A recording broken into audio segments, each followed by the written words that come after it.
Oh my god, it's just like iCarly. Just like I can't sing the song. That's copyrighted. But hi, everyone. My name is Jellyfish Lines, and we're here to play Southgate Incident. This is a Card from Brindlewood mini scenario. It's to be played within the game of public access. However, I'm torturing my players today. I also torture them during session 0, which is great. yeah. Now, I'm going to popcorn it to someone to introduce themselves. Edie, Meanie, Miney, Milo.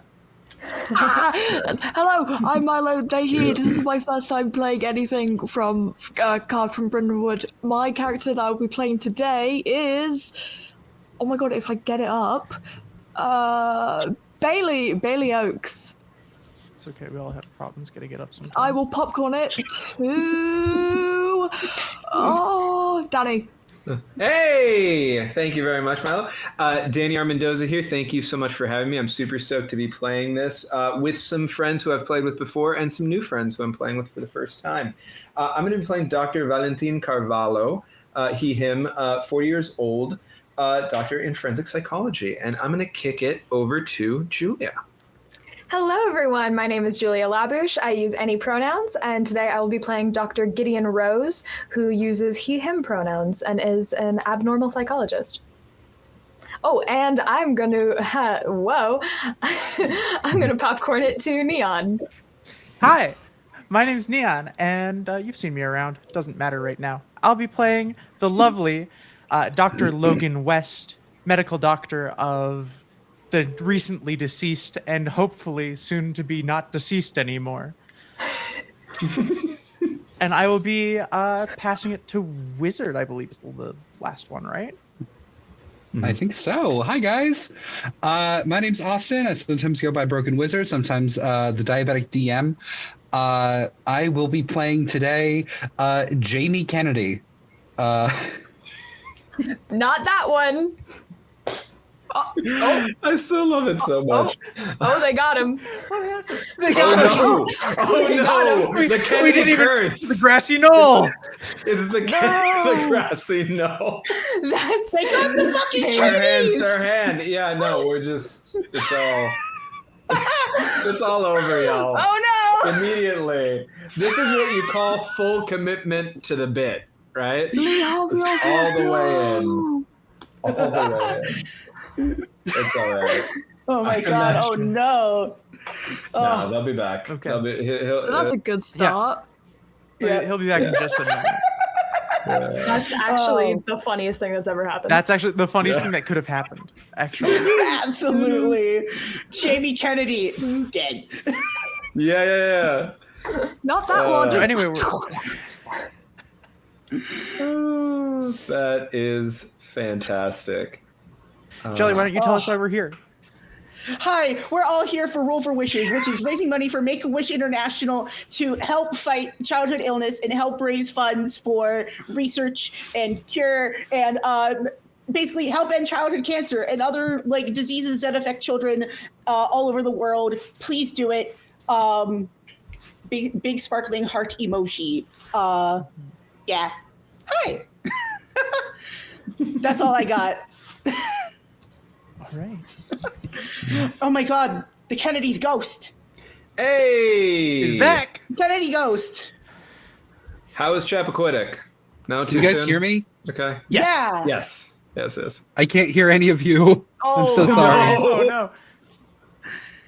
He's in purgatory. There's just Thank God this is happening now and not later. Let me see if I can do all something right. about that. We're all good. Well, you don't have an output device, bud. I'm so sorry about this. I can't hear a single thing.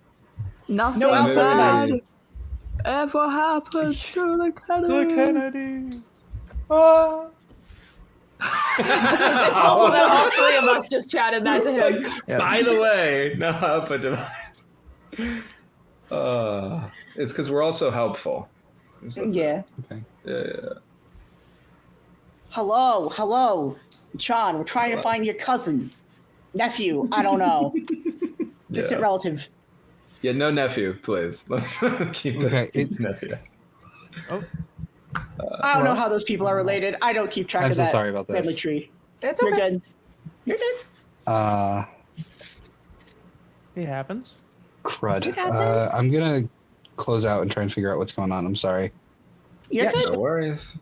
Right? We're all good. Well, since we have a moment, I don't know, Jelly, if you set up redeem rewards or if people can just go donate directly. I did actually. I did set up rewards. I don't remember what they are, so I will be looking at that. Okay, let me look at that because I know that I have rewards. View campaign. I remember some things. Tell us about the rewards. Something $50. You get to actually affect the question roll to make it better or make it worse. When that comes, you can fuck up my players' lives forever. Explode me for charity. Yeah, absolutely. We're going to make you want to hurt us, audience. Please give Yes. money to Yeah, kids no. who are sick in order to do that. We'll be here to enjoy it with you. Yes, indeed. Let me find Aw, what dang the it. incentives are. We What? wasted our one F-bomb immediately. No, we didn't. Oh, Apparently somebody's been... Raspberries. Flabbergasted. oh, I Snickers. found it. I found it. Make things worse, make things better, and it's worse than that. Ooh, it's worse than that. Please, someone at home, pay for it's worse than that. Why are you? I beg I mean, you. well, I Please, mean, don't yes, prick do your do wallet. donate, but why Do are the you thing. wishing for this? Look, because of I'm- the I'm sick off- children. Hello, what's wrong Well, with you? yes, okay, I will suffer for the children. That's or fair. Dr. I will Valentin also suffer Carvalho for the will. children. Yeah, I will I suffer will make for you the children. suffer for the children. I believe you. I believe, I believe in that. You know what? I actually, while preparing for this, because those of you at home can know, this is my first time playing this. So I'm very excited about that. I think there's a lot of our firsts. Yeah, well, and even in Carved from Brindlewood, like I've only played one game of Brindlewood Bay before this, and then one Carved from Brindlewood game one time before this. So it's also my third time in this like whole like subgenre, right? And I watched what you shared, Jelly. Not all of it, but the first like 7 episodes of Jason's like public access thing, and it's great. And every time he does, it's worse than that. It makes my heart just like swell to 3 times its size. With anxiety and adrenaline. With anxiety and terror, Hi. regret. Hi, Austin. Yeah. I can hear you guys. Hey. Mr. Kennedy. And Yay. Yeah. So sorry about that. okay. You're good. Tech It's happened. all good. It happens. While you were gone, we You- can't say the F word anymore. That is Yes, we wrong. used it already. That is It's been wrong. burned. You guys are what the playing such a goodness. dangerous game, like being such a fun group, when in my time zone it is the night, it is dark outside. I'm gonna upset some neighbors. You Look. are gonna be scared to turn off lights. That's my goal. Do it. Let's do it. Right. All right. Okay. We've used the think you EF got- bomb, but I can still say the other bombs, right? Yeah, I'm gonna shit my pants. Yeah. We get Yeah. one of each. Yeah. Bombs. Oh, okay, Just- okay. No, now that one's gone. Now that one's No, gone. just Okay. no more fuck bombs. None of those. Oh. Oh. Too Oh, late. no. And if you donate $100, we'll add another F bomb. Instead of swearing, I'm just gonna say the names of multi-billion-dollar companies. Is Moving that right cool? along, baby. Yeah. Yeah, that's fine. That's honestly Yeah. worst. It is worse. It is generally worse. Lockheed Yeah. Martin. Moving right along, babes. Now, let's do Yes. this. So, hi, I'm Jellyfish Lines, and I'll be your keeper for tonight. Evening? Depends on where you are and when. So, the Southgate incident.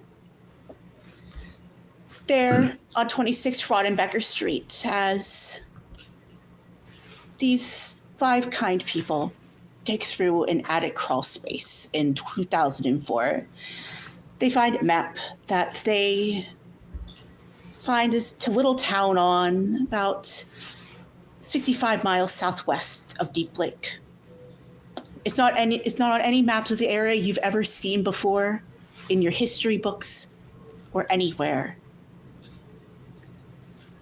And you think this is a mistake. An unincorporated town that got shut down.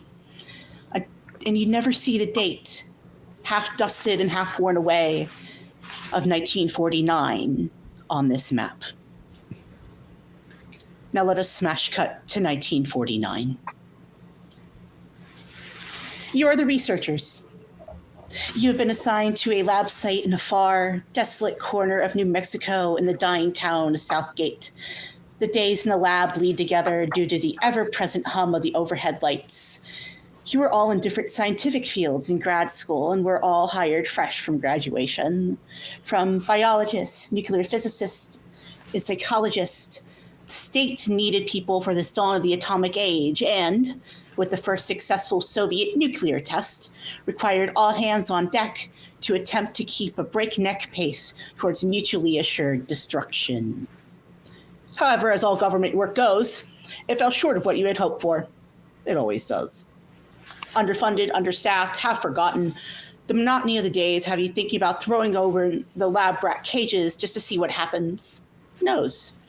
Maybe the rodents will keep running on their wheels forever, even with the prospect of freedom. But today, something has changed. A body has been brought in from the Southgate morgue, and your superiors look unusually concerned. To all of you, one at a time, what about your superiors' actions let you know that they're in over your heads? And I will go with Neon to start. Yeah. As I look over the body, what you see There's no body yet. Oh, no body yet? As I look over the paperwork, pardon then. What you see is probably an old wooden desk that probably is missing a few pieces from the edges of time and years, and things bumping against the edge of the desk have broken pieces off, and it's never been replaced. Sitting at this desk is an old thing, hunched, gray hair cut short and kind of tied back into what little of a bun it can make. Half-mooned spectacles sit upon wrinkled and weathered cheeks as Dr. West looks over the papers and realizes, yeah, they are in over their head, because nobody asks me for help anymore. I'm practically part of the furniture here. And that's, I think, what ticks the flag for Dr. West that something is wrong. Moving on. Now, same question, and I'm going to pose it to the wonderful Dr. Carvalho. Dr. Valentin Carvalho is leaning over a desk, looking down at some papers absent-mindedly, but monitoring the conversation of some nearby folks speaking with our superiors, thinking to himself, it should have been me. Understanding that his credentials and his accomplishments by the age of 40 vastly outstrip those of everyone here, perhaps except for Dr. West, who's the only person he frankly deigns to speak to in any manner that is anything less than patient. He is trim and neat. He is always watching, and he is almost always disappointed. They are in over their heads because they are inadequate, and they do not understand that. Let's pose it to our next researcher. Why don't we go with Bailey Oakes? I'm assuming the superior is like in the room, What? or has the body not been brought in yet, as you said? Nobody yet. Nobody yet. But are the superiors there? Because did they come? The with the body? superiors are there. Okay.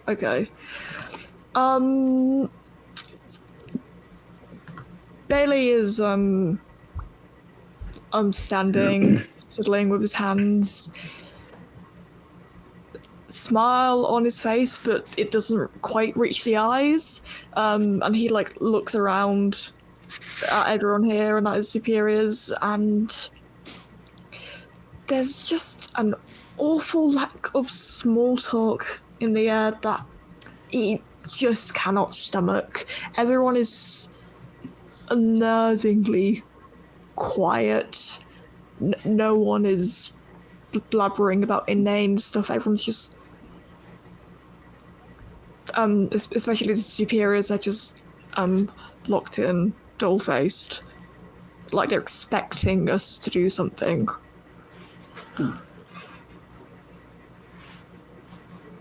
Nice. Now, let's move on to Dr. Gideon Rose.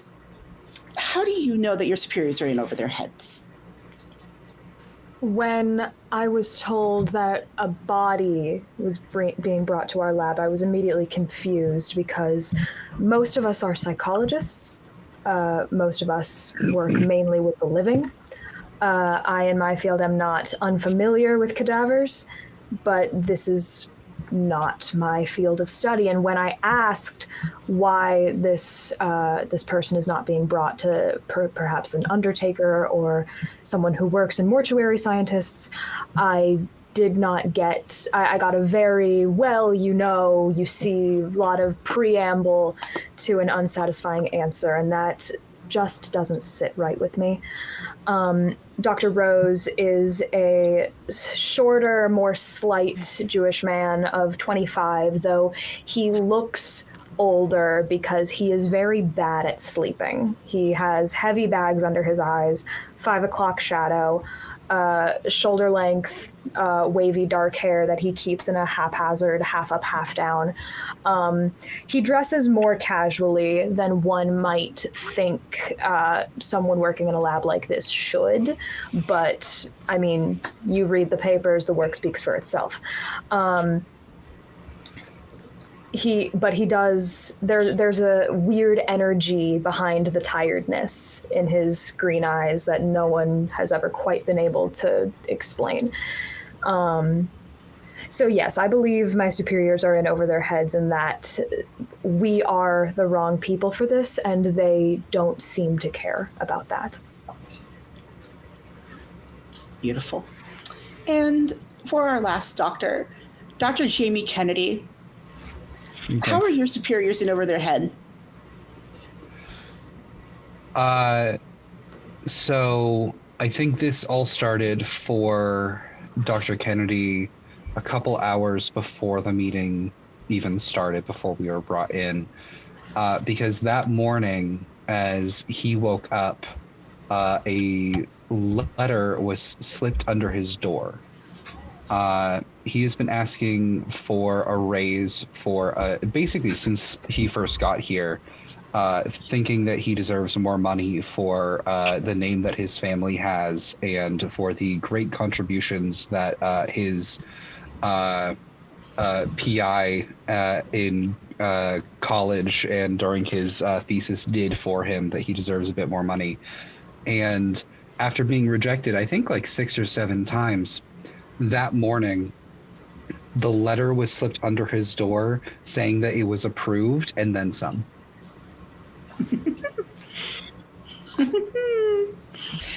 Beautiful. Beautiful. You're all in over your heads. Minutes after getting the news, your superiors dismiss you to continue your lab work, instructing 2 interns to take the body that is being delivered to the second lab. A small conversation pops up, perhaps about the latest hit movie, a new Weird Tales issue, or the current political climate. These are your coworkers. You've been here so long that you can trust them with just about any information, so long as it's not too personal or makes them think you're siding with the Soviets. right? And this is an open invitation to role play until, one of you attempts to find a superior, ask about the corpse brought in, or attempt to leave the lab room. Dr. Kennedy, what is your current experiment?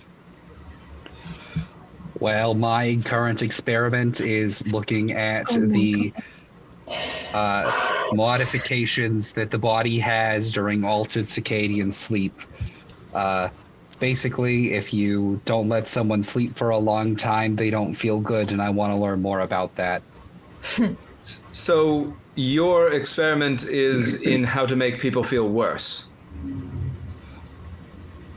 It's both in how to make people feel worse, but also how to prevent them from feeling as bad as they do. So if I may make a recommendation, you may want to lead with that when one asks you about your experiment. The way that you presented it initially sounded as though you sought to do harm to others, and you wouldn't want to give that impression to anyone, would you? Oh, no, I would never do harm to other people. As this When has a Kennedy conversation- ever hurt anyone? Nothing. As this is happening, Dr. Rose is paying no attention to any of this. I'm just going through papers on the table in front of me. Do we happen to have any information on the body's cause of death, time, any name, biological information, anything? Is this above table? This is in character. Oh, Gideon, why don't you let Dr. West take point on that? She is an actual medical doctor, unlike us. Dr. Rose, Dr. Carvalho. Oh, I'm sorry. Dr. Rose. You're correct. My mind is elsewhere. Play nice, Valentine. Now, this is quite a specimen. And I'll start flipping through paperwork if I have it. You don't actually. You don't have paperwork. This is quite the specimen, I presume. And one by one, you hear your superior call you by name. Once you all arrive, they lock the door behind them, explain that the body that is being brought in and has been brought in is not human. And it looks human, but it's nothing, not even remotely near what we are.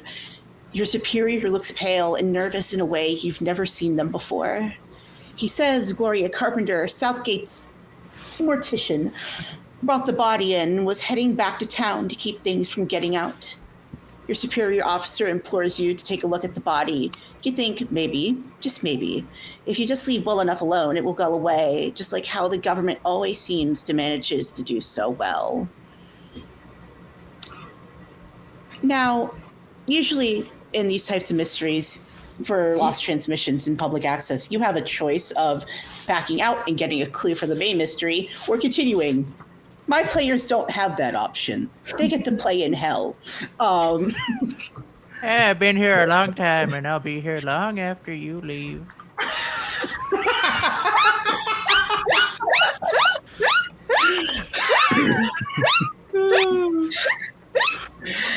Hell would sooner freeze over than my soul lay to rest. Okay. Nothing's gonna go wrong. Nothing bad ever happens to the Kennedys. Oh my god. No. Nothing black. Damn it.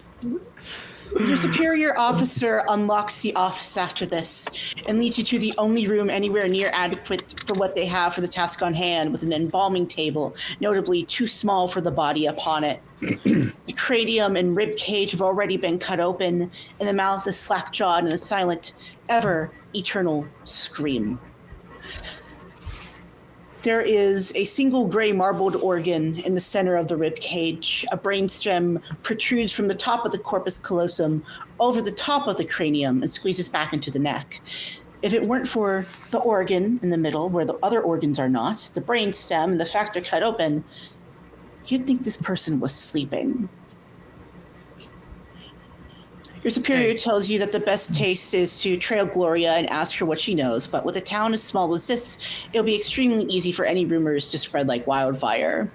They tell you all, try to keep this quiet, and if you can't, don't be afraid to shoot. Their eyes linger on the body for a few moments before they turn around, saying they need to leave to file a report in Deep Lake, the next town a few hours' drives away. After only 2 minutes, you hear the sound of the only half-track M3 leaving the base. Now, how wonderful is that? Somebody get a table. His feet are hanging off the edge. It's going to cut off circulation. Not So that we're it matters just now anyway. babysitting a corpse. Babysitting a corpse is the first step. Dr. Carvalho does go get a table to put under the feet, offering Dr. West the opportunity to scoot aside as he tucks it under there. Is thinking the whole time, though, about our supervisors, having analyzed them the entire time that they were speaking, monitoring what they were saying, but focusing on how they said it, the sweat on their brow, the tics in their manners, wanting to understand through analysis, what are they lying about? Let's first assign items to help you out here. Beautiful. Now, we'll start by going around the table to learn more about the researchers. You've already introduced yourselves. On your turn, ask another researcher to your left, right, or one of your choice, or all of your choice here. The following. What do I do that annoys you to no end? What did I do that proved my competence to you? And what did I do that made you hate me? And I will be dropping these in the chat in VDO. Okay. Now, let's go around the table. Let's start with Neon again. All right. Mr. Kennedy, I'm sorry, I cannot address you with the proper title of doctor. What did I do that made you hate me? Well, for one thing, you don't refer to me as the doctor. That'll do it. There was also the incident of when I was first brought in. I looked at you, tried to look you in the eye with my winning Kennedy smile and shake your hand, and you said I give it a week. I think that Dr. West was being generous. I was. I should have Dr. said West, 2 you're days. too kind. That would have been more accurate. That's fair. Next question. Can I Next go? question for Is that okay? Neon. Yeah. Oh, wait. Wait. Usually it's one character at a time. Just One to character we does all do- three. All of them? Yeah. I usually tend to do it that way. That way I'm able to keep track of people. Sure. I think since I'm kind of a senior medical professional to all of you, what have I done to prove my competence to you over these years that we've been co-workers? Who are you asking? Everyone, the table, I believe. Jelly Oh, said we it can was do an that? option. No, just one. Just one. Oh, just one? Be more clear with your words. These ears aren't as good as they used to be. I don't know if we're supposed to be like that to Jelly, but we can be. Then Dr. Valentine, you seem to have, Dr. Carvalho, you seem to have a astute and wise mind that realizes greatness. What have I done to prove that competence to you? You just did it right now. You recognize the value that I bring to this place. You are able to keep up in conversation with me intellectually, consistently, in a way that frankly no one else here can. You are the only real doctor here, other than myself, in my view. Such is the way of actual science, not this new soft science y'all are doing. I understand and I respect that disagreement. I seek to show you the validity of my life's work. Yeah, I'll believe it when it starts to breathe and bleed like the rest of us. Dr. Bailey Oakes, what do I do that annoys you to no end? Talk. Mostly. Oh, God damn it. No. I'm someone who loves a conversation, but you really aren't the most intellectually stimulating as some would think. I love this so much. I love that we're doing these in character. You gotta learn some respect for your elders. Next time I come by with Werther's, you're not getting one.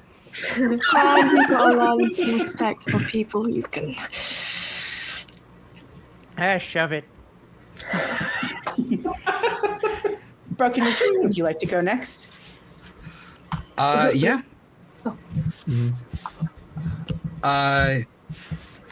Dr. Gideon Rose, what have I done to prove my competence to you? That's not the one I thought you were going to ask me. If I'm being honest, frankly. When we met and I learned a little bit about you, I was skeptical, I won't lie. And in many respects, I still am. But, I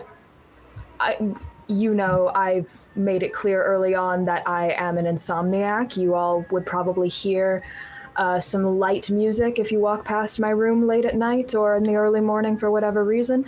And I was surprised upon reading your dissertation that you're smarter than others may think you are. I'm sorry, we're roasting you so hard right now. But you wrote about circadian rhythm and the effects on lack of sleep of the body, something that I know quite a bit about myself from personal experience, and it was nice to not have to explain my condition to someone for once. Okay.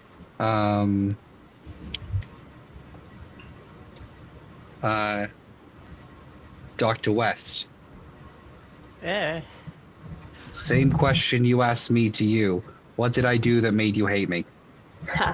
Oh, well, you see, your career is paid with by money, not by merit, young boy. You're here because of your last name, not because of this cut of your jib. I hate you on principle.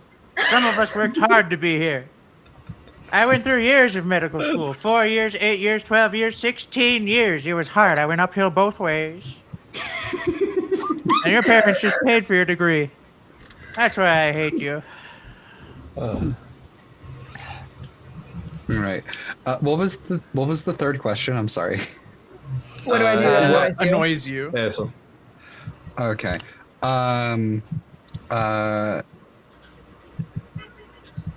Dr. Carvalho. Was that how you say that? Yes. yeah. What do I do that annoys you? Insert yourself into conversations with your intellectual betters. Thank you. Because he does not know what that means.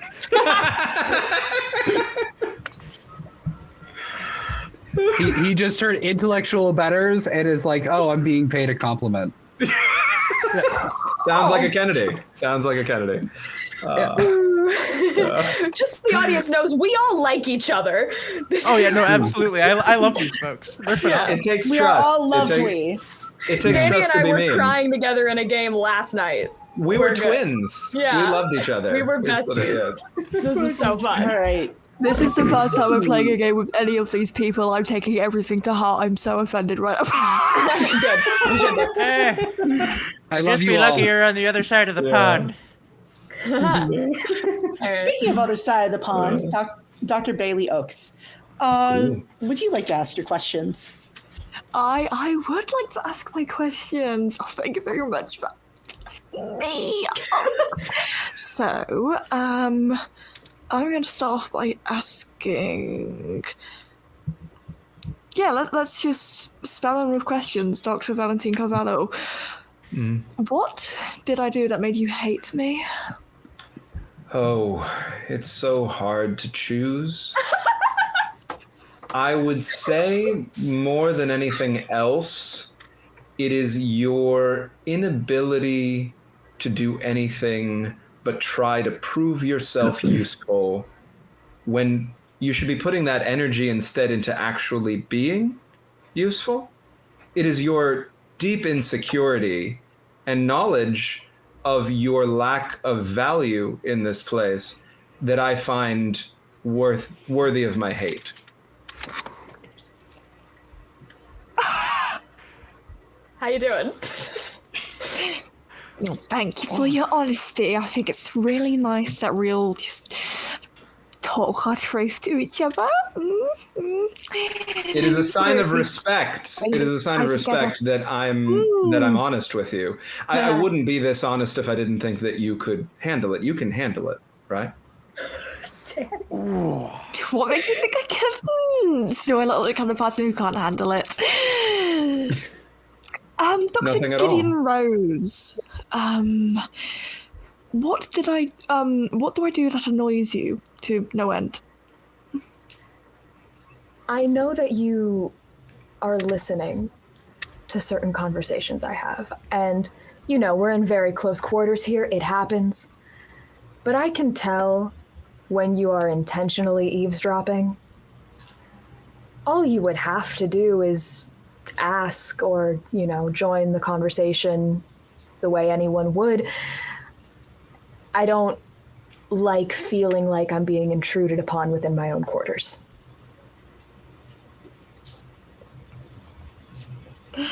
And Dr. Jamie Kennedy, what did I do that proved my competence to you?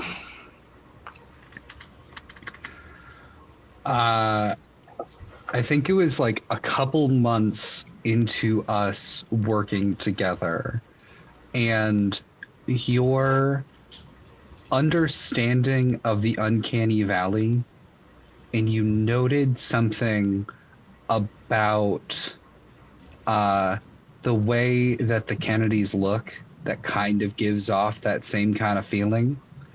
And I felt that it was like you recognizing that I'm a Kennedy. And I thought that was, again, I thought it was a compliment. So just saying, like, from this perspective, everyone fucking hates this. Sorry. Everyone Shrapping hates this guy. And from his perspective, it's like everyone calling him nice things and wanting to be his friend. That's adorable. I love this dumpster fire of a man. All right, let's go with Julia. Your questions now. Dr. West, Hey. what did I do to prove my competence to you? I've been an admirer of your work for years, so... Well, to put it simply, you're the youngest of the people gathered in this room, and everyone here, with the exception of one Mr. Kennedy, has earned their place here. Your knowledge begets your years, and it's... Honestly, you remind me of a young version of myself. Thank you. I'm just writing this down. Okay. I'm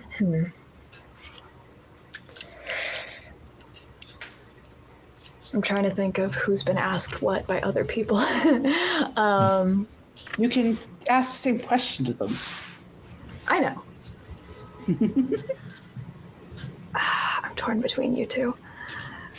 Yeah, Dr. Kennedy. What do I do that annoys you to no end? I think it is a little bit related to your frequent insomnia. Mm-hmm. I think that it's like our rooms are next to each other. So you not being able to sleep keeps me up. And I have like offered many, many times to be like, I know exactly what's going on. I know why you're like this. I can help. But you have like frequently refused like that help, almost on principle because of who I am. And that has led to an increase of a problem that is like one of the few that I know I can solve. You think it's because of who you are. Dr. Carvalho. What did I do to make you hate me? You think that what you did to make me hate you is that you will not stop talking, because that is what I tell you all of the time. I actually hate you because you might be the only person here who sees me, and I find that deeply unnerving in a way that I absolutely would not admit. Amazing. And finally, Dr. Cavallo. Yes, thank you very much. Gideon, what did I do that made you hate me? Oh. I was so excited to meet you when I heard we would be working together. I've read your work, and I can't agree with all of your theories or practices, but it is fascinating. And if anything, I've just been excited to know the man, to see what makes him tick. And I'm already not a very social person. I'm not very talkative. So every time I have tried to reach out, that has been a significant attempt on my part, and every time it has been a brick wall. And I can't help but think that you see me as a child. And I grew up with a helicopter parent. I certainly don't need another. Well, one day perhaps you'll prove yourself worthy of a bit more conversation. Dr. West, what Yes. do I do that annoys you to no end? You are a brilliant man. But the downfall of all brilliant men is pride. You cannot look another researcher in the eye and take what they say honestly or to the heart or even logically, because you're too caught up in being the star of the Institute. You are Icarus. And you don't even see the sun. I think you might be right, Dr. West. But in my case, perhaps I'll get to fly a little longer. The world sure does look wonderful in those blazing oranges. And then it might be worth the fall. Dr. Kennedy, what did I do to prove my competence to you?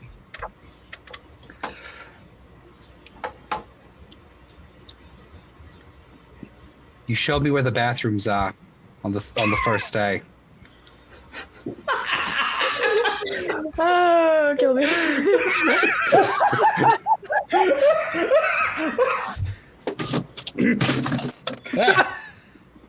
But fun fact, when I showed you where the bathrooms were, I knew that they were broken. Jesus. That's beautiful. Yeah. Okay. Sorry, my actual research paper fell. I wanted it in the background. That's fantastic. Can I just note at a meta level that my favorite thing about you playing Dr. Kennedy, Nepo baby who doesn't deserve to be here, maybe, is that you're the actual researcher in the group? Yes. Yeah. Honestly, it's my favorite thing. It's very. I did this on purpose because I didn't want to metagame too hard, and I was like, Nice. All right. Now, then everyone else will say what one item they think that each of you have in your emergency pack, your corner of the house on the latchkey sheet. Now, we'll start with Dr. Oh God, I forget your names. You say Dr. Julia? No, Gideon Rose. I'm trying to remember because I'm remembering your name, but I can't remember. Yeah, Dr. Gideon Rose. We'll start with you. Now, stay put. Neon. Specifically, Dr. West. What does Dr. Gideon Rose have in his emergency pack? Oh. And then you add it to your emergency pack. Yes. Nice. I think. What are these? Oh, Gideon, I think you dropped your melatonin or sleep aid pills. Nice. Here, they think they might have fallen out of one of your pockets. Thank you. Now, who wants to give the next item? Specifically to Dr. Rose. I will call names. I'll do it. I'll do the next one. Dr. Rose, your book fell out of your bag. Oh. I know that you aren't ready for anyone to read the manuscript, but I would be honored to read it. Well, if you Don't would let give him me read the it. He's a opportunity. horrible phraser. They run on sentences longer than the marathon. Well, thank you. I think with complexity, and I hand you back the book. I've only love seen that. so many commas in an Oscar Wilde book. Oh. Broken Wizard, would you like to assign an item to Dr. Gideon Rose's pack?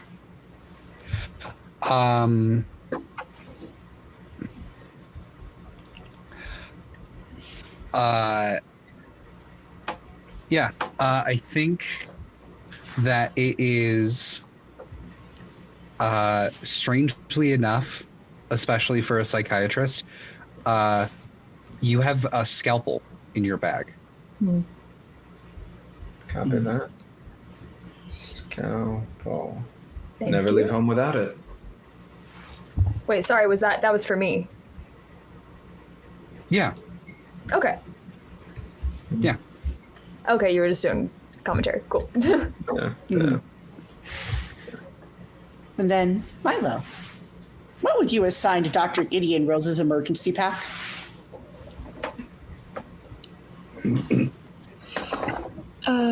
I think you'd have a pair of glasses in a higher prescription. The ones that you do wear are a lower prescription, but you just can't quite admit that you need to switch to the higher ones. Yeah. But you have them Usually it's just in case. contact. Thank you. Now, for Dr. West. Now, for other people, what does Dr. West have in their emergency pack? This is hard, actually. It's an enigma. It's more mystery items that we'll find out along the way. They're tools to help us later. I think Dr. West has multiple, like, very high grade first aid kits.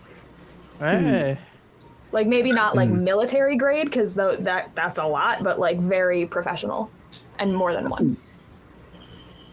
Maybe an EMS grade first aid kit. Nice. Next person? Does this have to be something that they can like physically carry, or can this be anything? Can be metaphorical. Okay. I was gonna say. Yeah.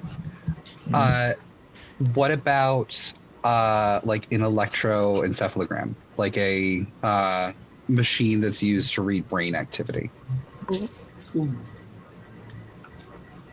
I'm gonna hope I spelled that right. You could just put EEG. Mm-hmm. Oh, it's one of those. Yeah. I know Yeah. what those are. All Next for right. Dr. West. A tranquilizer. Oh, Delightful. Hey, it doesn't help if they're squirming around a bunch. Well, and then finally, Milo. You have just so much money. There's just so much money in there. Hey, Kennedy might come from money, but this money's older. It's a cold, hard, like fat wad of cash. Wad of cash. It's a bag of gold coins. Doubloons. It's doubloons, actually.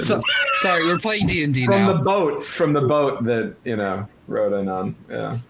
Yeah, they belonged to my grandfather when he was escaping places that I'm not going to name right now.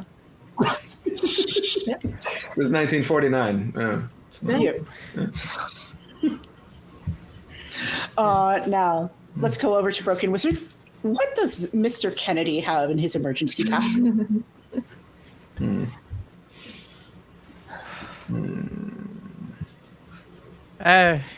Kennedy's never miss without his ham sandwich.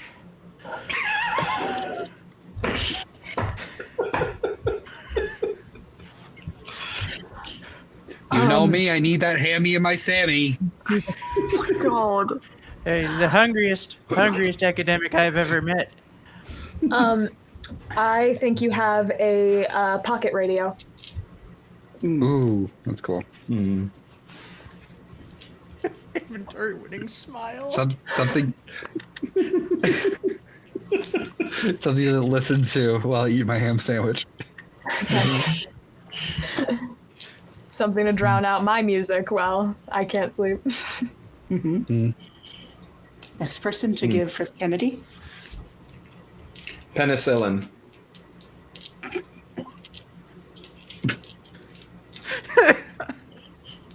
Oh. Got it. And Mila.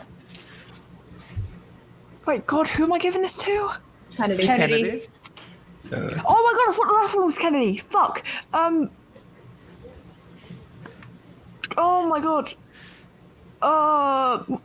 Hey guys, it's 10 p.m. Kennedy, You're do you fine. have in your bag, like, a really nice pen that you've had for like ages? One of those like little sentimental things that you just can't let go of. It was your father's father's father's, and he carved it from wood himself.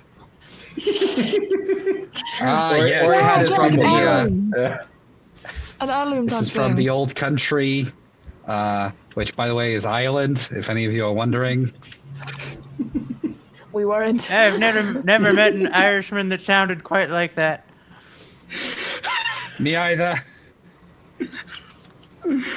Okay. Now, let's go down to Carvalho. What does Dr. Carvalho have in his emergency pack? One of you. This might be the hardest one. Oh, I got one right away. Oh, Yeah. Earplugs. Oh, yeah. Yeah. They're actually custom built for the shape of my ears for maximum comfort. God, of course they are. Yeah. And it's like, it gets to the point where like you can't even see them if they're on. Exactly. That's the idea. Occasionally, Kennedy, you do pick up on things. It's not often, but I do notice. Aw, thank you. Why do I feel like I'm being insulted right now? I don't know. Why do you? I guess that's Dr. just something I'm not picking up on. What happened? Dr. Carvalho. Did we lose Neon? Oh, we're in the middle Neon's of. still here. What Yeah, I happened? can see Neon. Yeah. Okay, I couldn't see her for a second. My bad. Hey, something weird. Something happened. I Dr. got this from the Carvalho, chat. we're trying to have a professional conversation. Can you please put your pocket mirror away? I'm so sorry. I was tidying myself up. I had to rush out this morning, Dr. West. You know how it is. Busy get people up need to earlier. find their corners. Yes, I will take that under advisement, Dr. West. Thank you for the feedback. You're welcome. I think I got this from the chat, to be clear, but I do think it works. Can't hear Julie. Oh no, really? God. Oh, I can hear you. I can hear you. Okay, I can hear you. I just can't. Okay. interesting. Okay. Might be an OBS thing. Neon's reloading. Oh, Neon's Okay. reloading. That makes sense. Should I go? Yeah, you can still go. Okay. I do think Dr. Carvalho has a very small Colt 45 handgun. Okay. Small Colt 45. Keep it on my I believe person. that's what that's called. It's like one of the really tiny ones. Yeah, I think so. why not? Keep it on my person at all times. Do not share the fact that I have it with anyone other than Dr. West, because Dr. West, we keep each other's secrets, don't we? Yes, we do. Yes, we do. Thank you, person in the chat who suggested that. He has a gun. And Milo, what would you give to Dr. Carvalho? You have like a little miniature notebook. People often mistake it for like a miniature Bible, but no, it's for all your brilliant ideas. Well, I think of it as my Bible. I privately call it Carvalho's Bible. Kill me. A book of Carvalho. The Book of Carvalho. I'm retconning that. The Book of Carvalho. It is the Chapter Book of 12, Carvalho. verse 3. Being disgusting. All right. And now for Dr. Bailey Oakes. Now, everyone, please kindly give Bailey Oakes an item and also roast it. I mean, what? That's basically what this is at this point, in character. I have one for Dr. Oakes. You have a small matchbox. Ooh. Ooh. It's got a cool illustration on it. Well, it would, wouldn't it? I gave you a copy that I ordered specifically for you, for your birthday, of how to win friends and influence people. Jesus.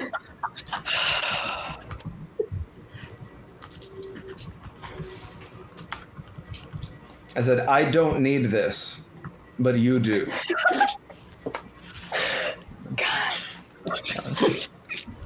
And I shook your hand and said, "Thank you very much. It's very thoughtful." Okay. I know. Valentine just like bullseye every time. All right. Last two. What are you given? Relating to your background as a psychologist, I think that you have on your person a mask that is made to be intentionally uncomfortable to people who see a person wearing it.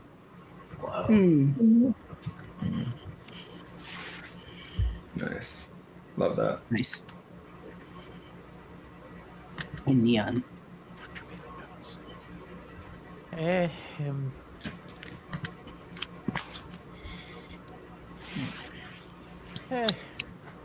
Oh, I guess no. Sorry, I had a thought, and then I was like, wait, that wouldn't exist yet.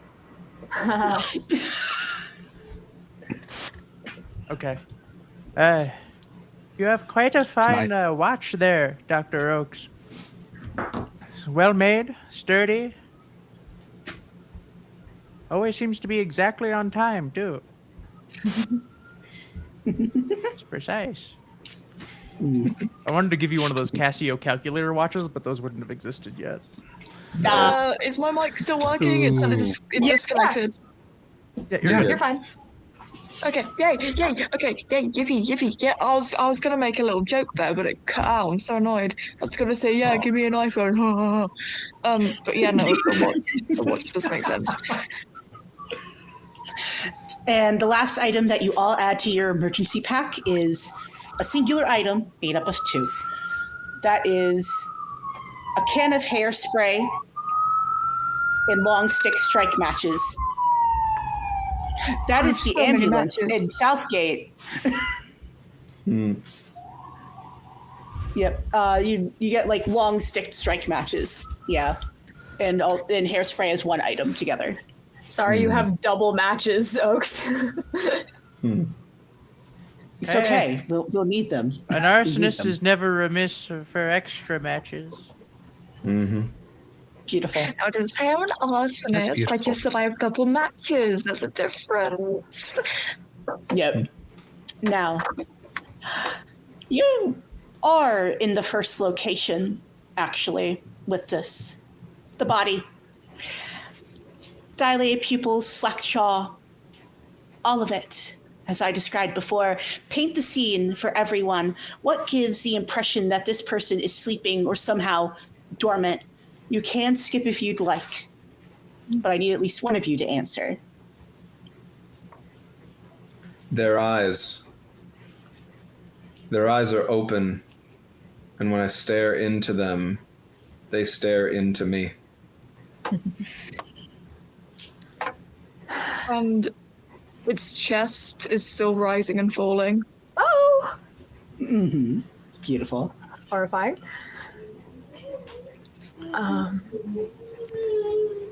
There's Do you feel? You first. You first. there is the faintest, and I mean like you need to be quiet enough to hear a pin drop to hear it, but there's the faintest sound of air moving, almost as if they were lightly snoring. Mm. They ain't Anyone cold. else? Yeah, Yeah. that'll do it. Broken Wizard, do you have anything? I think as we came in, we turned on the lights, and as the eyes are open, they're still dilating because of the lights that are above it that it's currently looking at. Beautiful. Beautiful. Now, from here on, you can choose to investigate the body. You can choose to go and find the wonderful Southgate mortician. Also, you've noticed lately today, for those of you with radios, that your music has been on the fritz, so the radio tower's out. I would like to, now that the body is here, were we delivered any additional information about what state they were found in, cause of death? No, Cool. nothing. Okay. All right. I'm going to throw on a glove, and the fact that there is movement at all is already incredibly, so unnerving. I'm going to throw on a glove and just gently check for a pulse. Okay. Let me look at the moves reference here very quickly.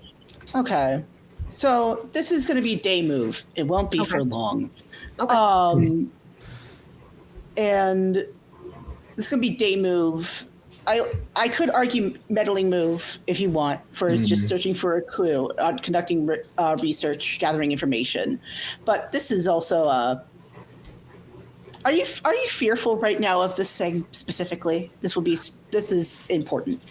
I wouldn't say fearful. I would say definitely confused and disturbed, because I was told we were getting a cadaver and there is movement and seemingly brain activity.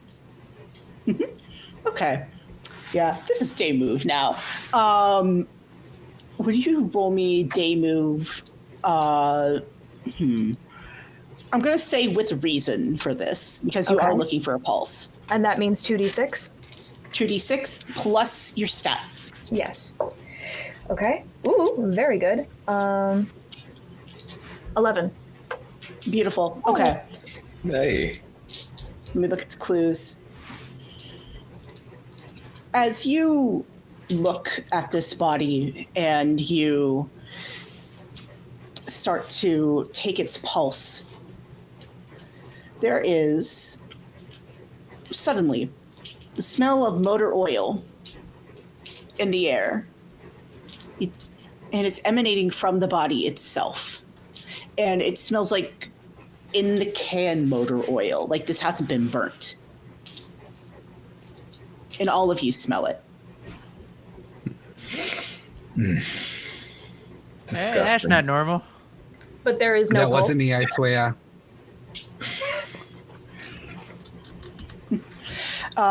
You can't feel one, but it's still moving.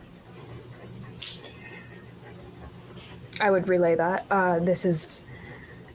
They didn't even tell us where they found it?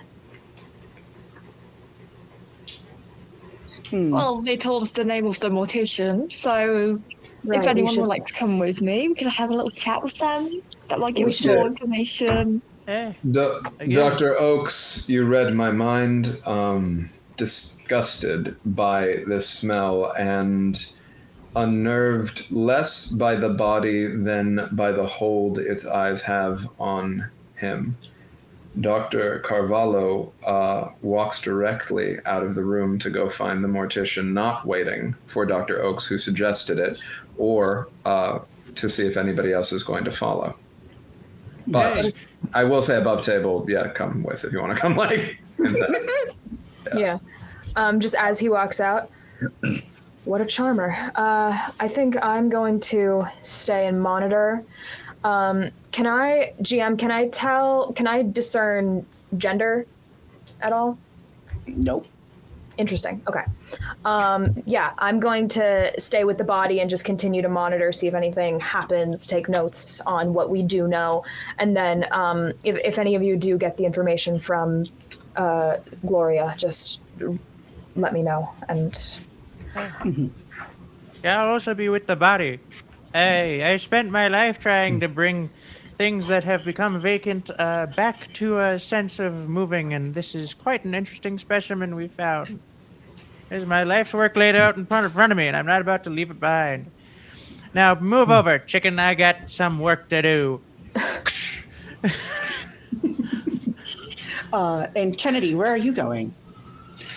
I am also going to I'm gonna stay with the body, just because I don't think that Kennedy has picked up on the weirdness of all of this yet, and I literally think he would potentially be in the corner eating the ham sandwich. As one does. Yeah. Oh, actually, if I could do a thing, and this is incredibly unsanitary and something I would never do as a trained medical researcher, especially having food in the lab. But can I waft my ham sandwich over the nose of the thing? Oh my god. Okay. You're pushing it here, so I'm going to make this a night move. You're pushing it. I'm so sorry. It's okay. I'm going to. If the other two have walked out, if the other one has walked out already, for Dr. Bailey Oakes to go find Gloria Carpenter, feel free. Now, for a night move, what do you fear will happen if you fail or lose your nerve? Well, first off, I think I'm going to lose this sandwich.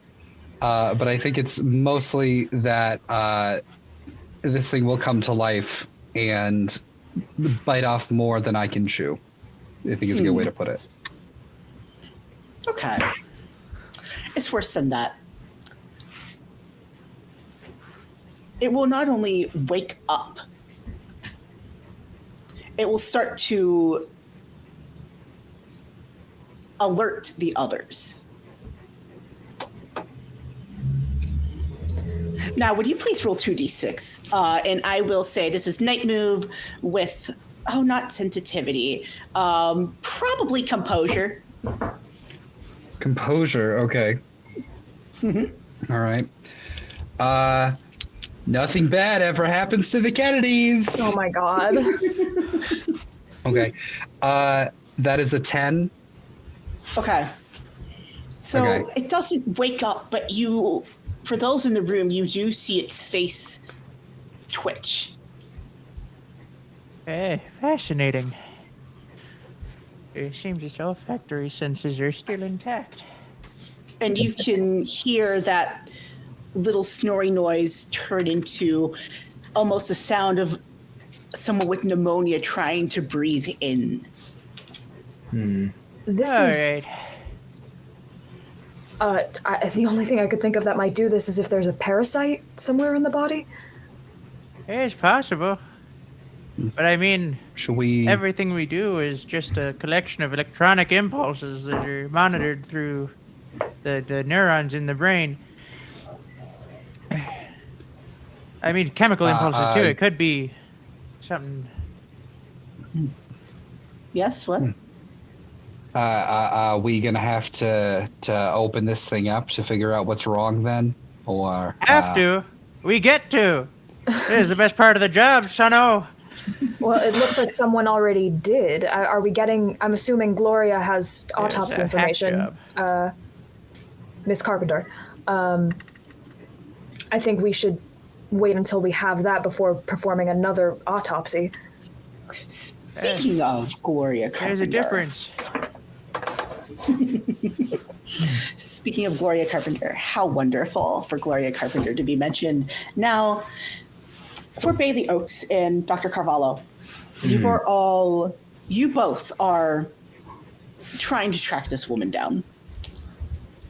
Would you, and as you go around asking people, would you like to roll me just meddling move with presence? This is just to find her. Sure. Do we both roll? You can. Okay. Beautiful. Meddling move with presence, which is a +0 for me. All right. All right. That is a 10. Okay. And for Milo. me, that is a 9. Okay. I'll take the higher one. It is day for y'all. Okay. Now, beautiful. You do manage to catch wind of this woman. You do manage to catch that she is somewhere nearby in Southgate. And you hear that she's actually around the old bar.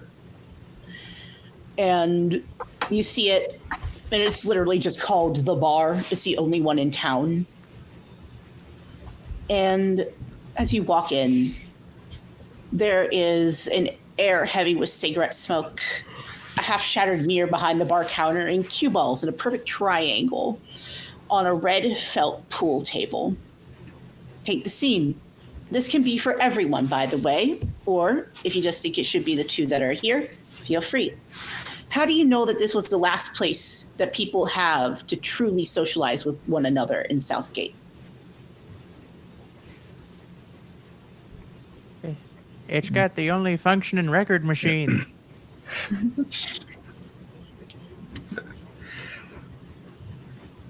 It's the only place outside of the bathrooms with no cameras. There's no cameras. It's the 1949. Okay. It's okay. It's the only place in town that has a liquor license. That's true. That's so funny. Anyone else? It's like 6 p.m. on a Wednesday, and there are so many people here. Milo, anything? Let's say instead of like there's no cameras, there's no like wandering eyes, like policemen, watchmen don't really come here. It's just the common people getting on with their own business. Yeah, that works. And also, Broken Wizard, if you would like a different one, you can feel free to add one. There is a sign just above the door that says no lab coats, and there are like several dozen hooks for people to hang theirs up, which is them physically separating themselves from their work outside the door. Beautiful. Beautiful. And as you walk in, do you take off your lab coats? Either of you? Absolutely not. Keep it on, crisp. Do not sit on this filth. And I look for Gloria Carpenter, who really should not be drinking under the circumstances. And Oaks fumbles his off and obeys the little sign to be polite. Aw. Beautiful. And you caught wind of Gloria, and you kind of know what she looks like. And it takes a good 5-10 minutes to try and find this woman, but you manage to. And, oh, God, Gloria Carpenter, how to describe her? Only ever average. She has these eye bags from the stress, and you hear her muttering over like a small glass, and it looks like water actually, but next to her is a little glass of whiskey, and it looks untouched. And you hear her muttering, there's no way, there's no way, there's no way, there's no way, there's no way, there's no way. And she is just like shaking as she puts the glass to her lips. Gloria. Oh, yes? Hello. May we sit? Yes, of course. I gesture to Dr. Oakes to enter before me if you'd like. Thank you. Very kind of you. Doctor. So, I hope we hope we're not disturbing your evening or anything along those lines. We just had a couple of questions about your mortician work. We had a body come in. We think it was from you. I've never worked with a mortician before, if you pardon what I'm saying. Dr. Oakes, thank you very much for the introduction to what we are here for. Gloria, you've seen it. Yes. And you left because you felt there was nothing to do? I left it with you because this is above my pay grade. I understand. And that was wise. But we do actually need your assistance. You can do this.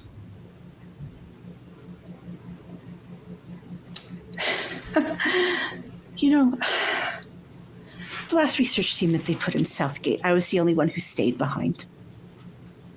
Town needed a mortician. Was a town without one. Do you regret that? Staying? Do you regret coming here? Yes. Then you know your answer. But I'll try and help. Maybe. Oh. And would you like to roll me a day move plus sensitivity for this? And Absolutely. what are you scared of if you fail or lose your nerve? I'm scared of falling into those eyes. And it's a flat roll on sensitivity. Mm-hmm. That is a 9. Okay, mixed success.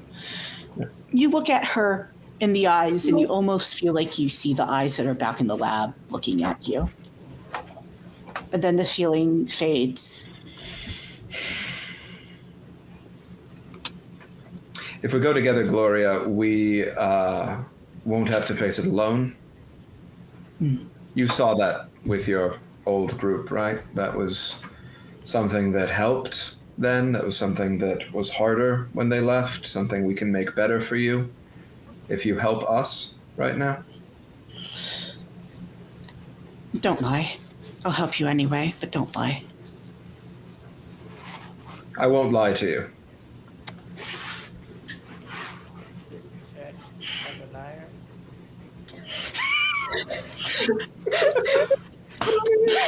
Just Dr. West in the back, getting a drink. I can't perform a dissection on a shaky hand. And Dr. Oakes, would you like to do anything? Dr. Oakes, would you like to do anything?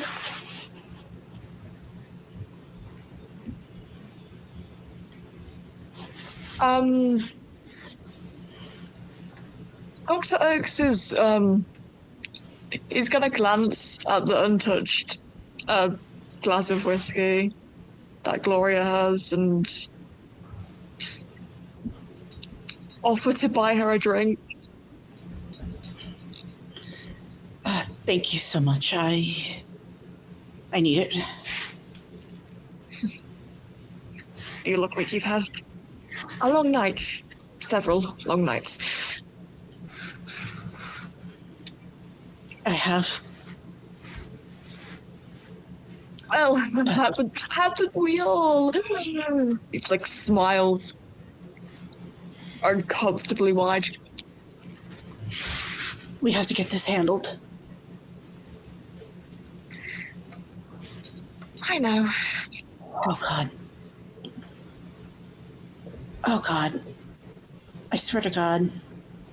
Please, please, please, please, please. Oh, dear Lord. I'm just... I'm hoping Mr. McCready doesn't find out about this. Why would that be an issue, Gloria? De facto sheriff? And your concern is that he will blame you for something with this? Are you guilty of something with this? No. No. I just know Then how what do he you is. have to fear? Ah, I see. You're Hot still temper. having problems with him? Hot temper. He does have that issue. Wait, what was said? I missed it. You want to go? Basically that Gloria hopes that the de facto sheriff does not find out about what's going on with the body. Yeah, okay. Yeah. Because he's hot-tempered. He's a jerk. Yeah. Okay. I thought there was something else in there, but I got that. Cool. No, you're good. Cool. Yeah. And she will follow you. Now, back to the lab. What are you all doing? It's a dissection. An autopsy tells you how the thing died. Dissection tells you what it is. I mean, if we have clearance, then It's me. Of course I have clearance.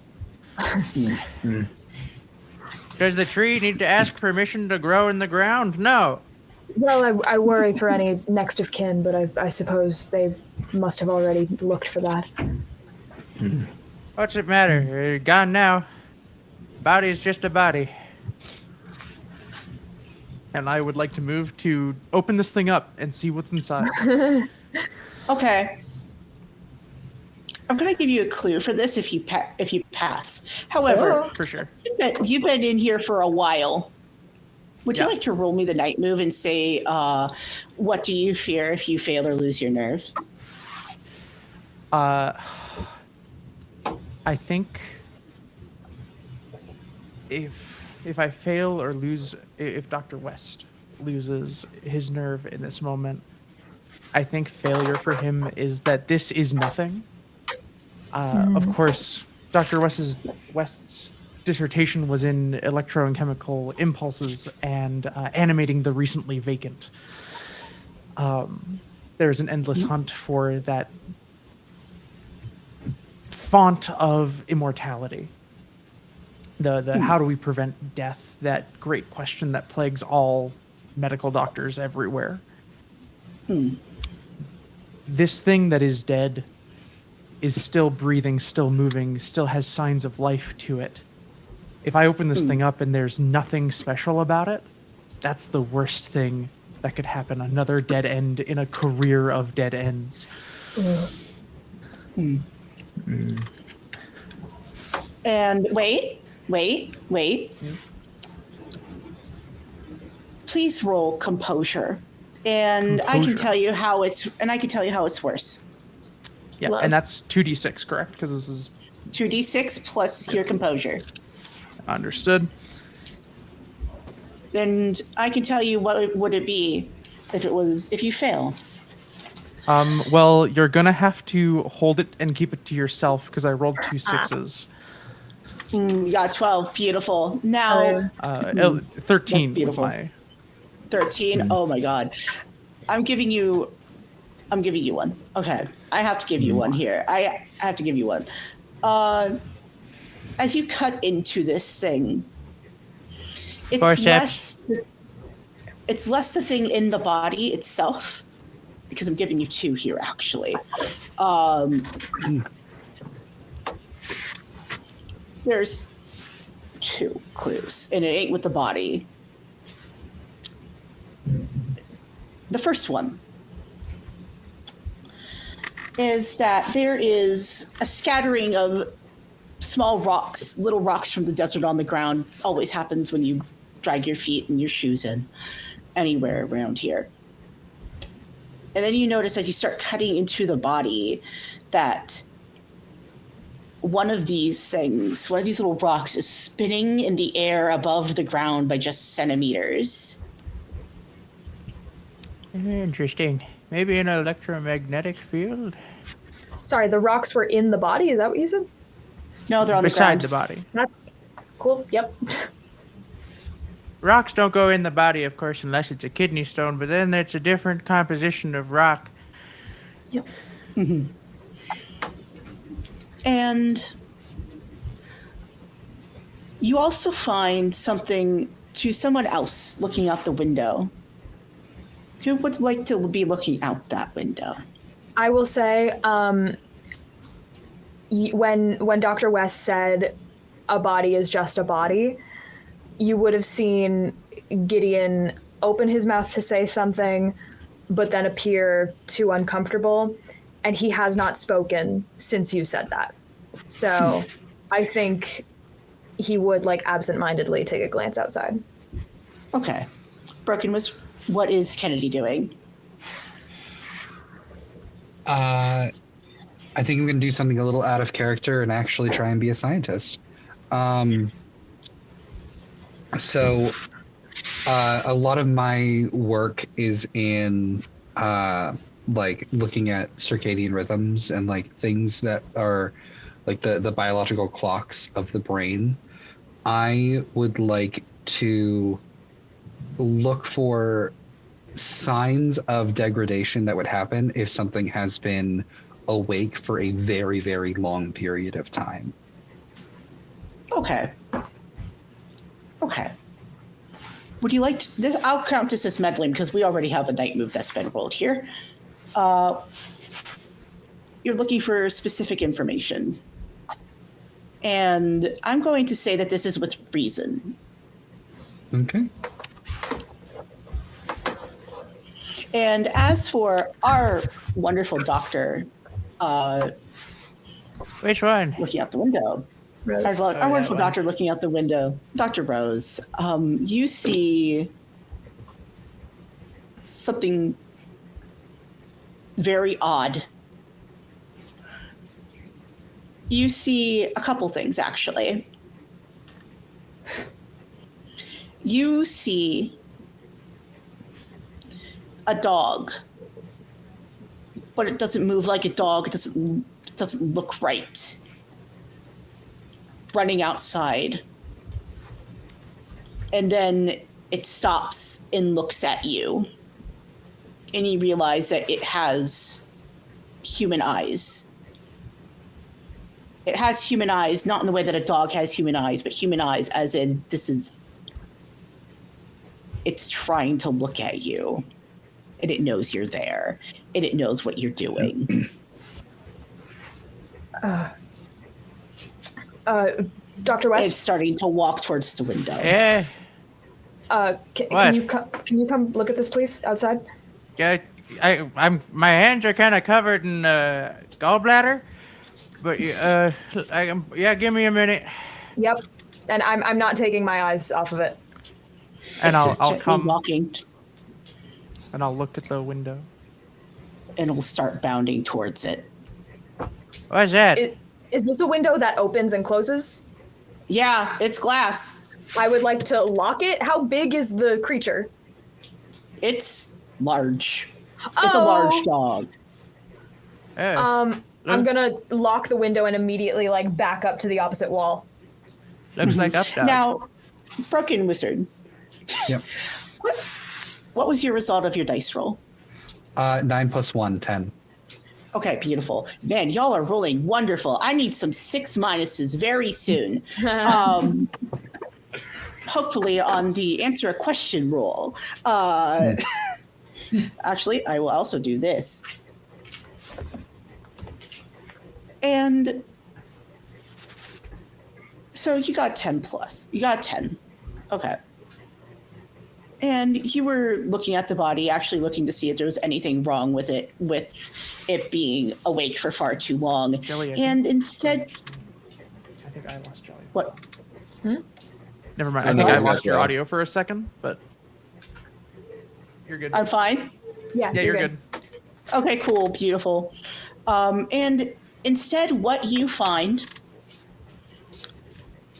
is that as you hear Dr. Rose and Dr. West backing up to the opposite wall, I haven't backed up. you can't hear them. It sounds like they're very far away. You're in the same room. Okay.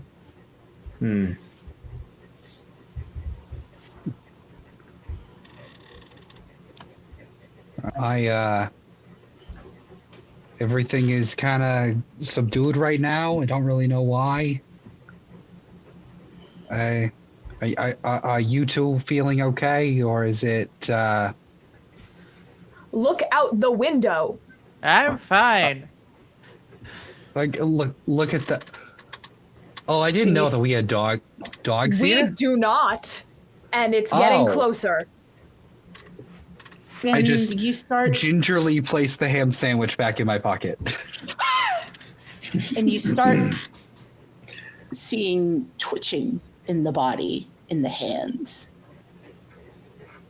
And then you know how spines curve when you yawn,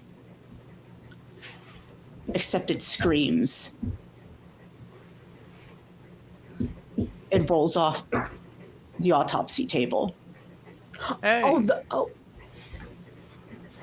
I would like to approach the body while it is on the ground. You can, and you'll hear it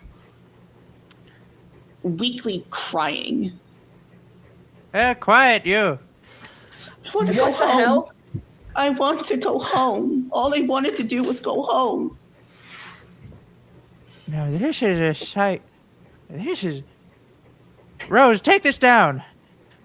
And I'm just like Jesus. fully backed against the wall, just like, that's not a dead body. We have to. What? I assure you, it's very much dead. And then you start seeing the dog is at the window and is pawing at the actual windowsill. Do we have any sort of alarm system in the lab, or like code You have blue? fire alarm. You have We have fire alarm. That's not really helpful.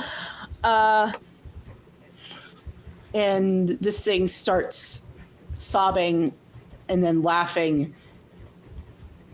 And then it starts sounding like this wet cough is all too much. And it starts changing from a body to a mass. We need to get out of here. We need to All call right, someone. That's enough out of you. And I'm going to administer my tranquilizer. Okay, hold on. How items work here? You're gonna try boy. and trank this thing, right? Yeah. I will need you to 1, night move, plus vitality, 2, roll 3d, and then also mark what you're scared of if you fail or lose your nerve, and I will tell you how it's worse. And then you mark off that item after you roll 3d6 because this is an advantage. Okay. 3d6, mark off the item. Roll with. Sorry, what was it? Advantage. Advantage. Advantage. Take the 2 highest. And also, what what's are you that? afraid of if you fail or lose your nerve? I'm gonna Hey, say my vitality. specimen! My specimen might get away.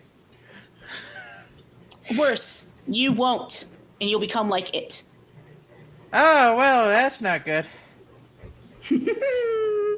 That's Yeah. a 6 with advantage.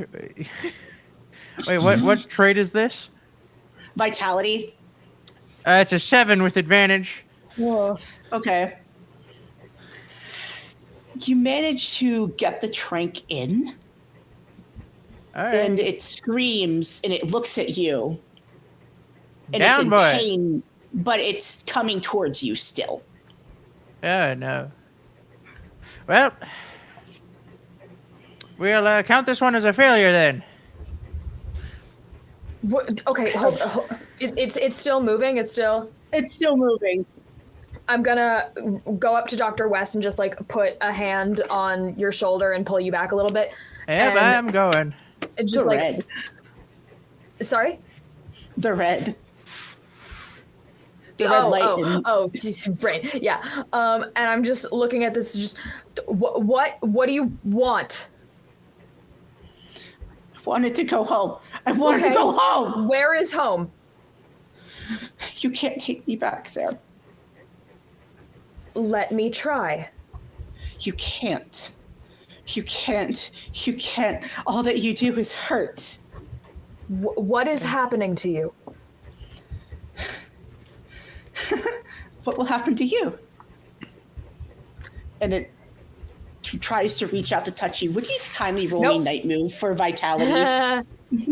And what are you scared of if you fail or lose your nerve? Oh, God. That it's going to kill me. Okay, beautiful. Still 2d6? Is there a difference between day and night move? Yeah. Okay. You said vitality? That's the only... Vitality, yes. So 2d6, you rolled vitality. What's your score? My vitality score is 0. What did you roll? I rolled an 8. Okay, it does not touch you, but it gets close to you. Okay.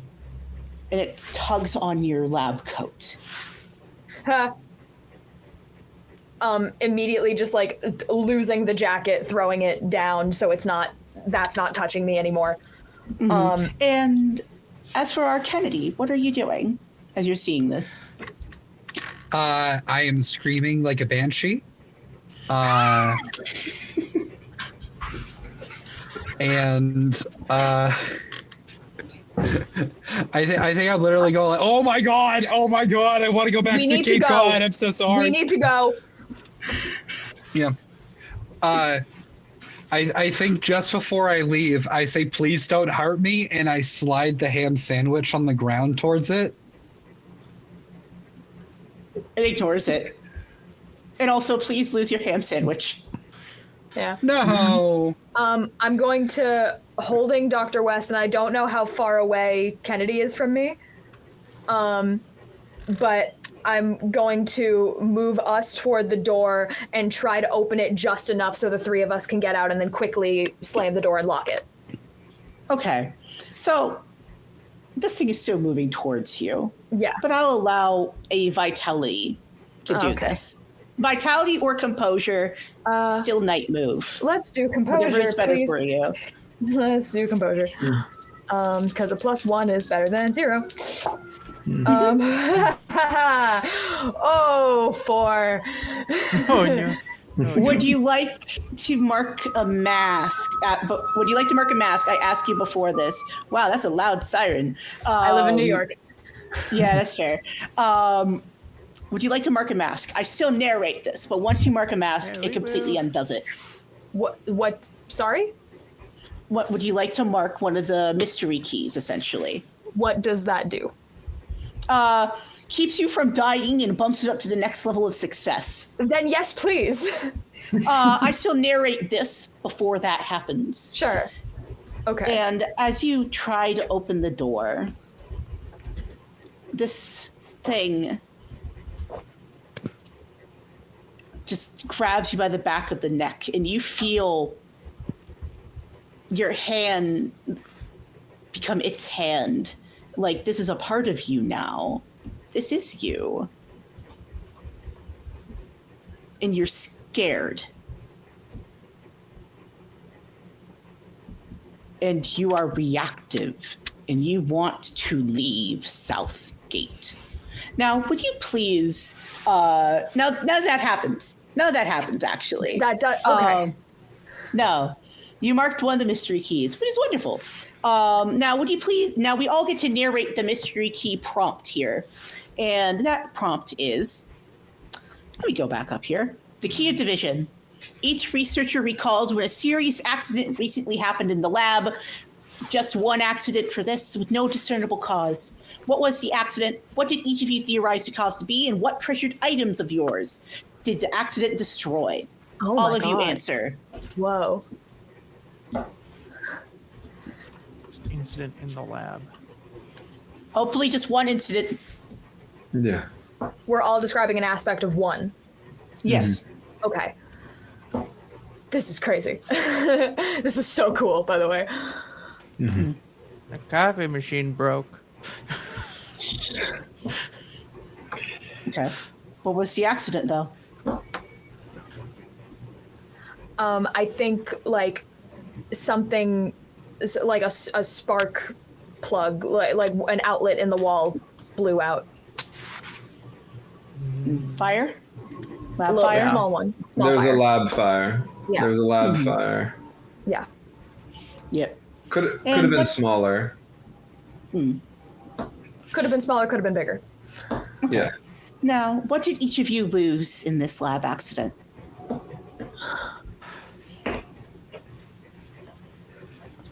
My goddamn coffee machine! I had been walking by carrying some mail, and when it startled me, I dropped a letter from my aunt, Okay. and it went up. Dr. Oakes, what did you lose in this lab fire? In a sort of not so rare fit of jealousy, Dr. Oakes tried to slide one of Dr. I'm so bad at pronouncing, sorry. Valentino's Carvalho's research notes into the fire, but ended up putting his own in about a week's worth of research.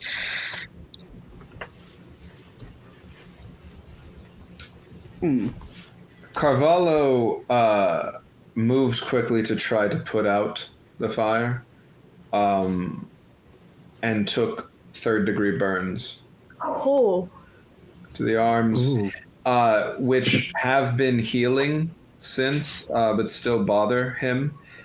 You never see him anymore with anything but shirt sleeves, like long sort of shirt sleeves. so your skin. Yeah. And Dr. Kennedy, what did you lose? I think I also went to try and put out the fire, and one of my lab coats got caught in it.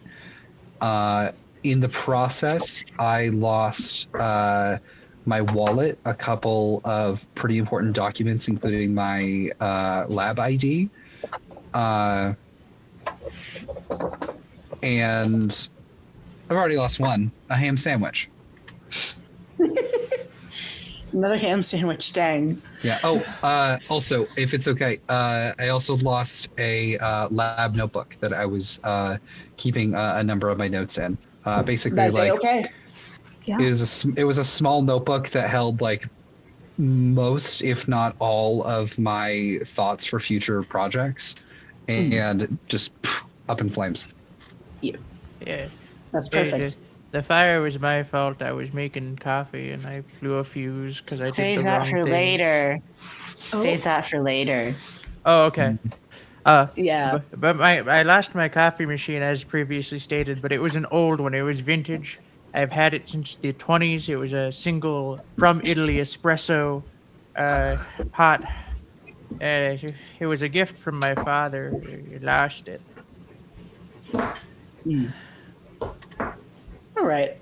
And so far, also clue count, you have 4, which means that you could try to answer at a -2 for the higher complexity, if you want to answer a question. But let's cut back to our Finding Gloria group very quickly. So you make it out the door for the other 2, and and for Carvalho and for Oakes, as you're coming to the building, to your lab, you see your 3 lab mates running out the door as fast as they can. I'm gone for half an hour, 20 minutes, probably. Don't start. That is not a corpse. We are psychologists. We are not the people to do this. I Are actually... you okay? What happened? Like, what's going on? Why are we running? What happened? Why We're is it all fine. corpse? We're fine. Thank you so much for asking, Dr. Oakes, making pointed eyes at Carvalho. It's the discovery of a lifetime. Dr. Oakes, it's clear that they're all right. If they weren't all right, they wouldn't be out here. Gideon, I actually agree with you for once. I think that was not a bad idea. You are right.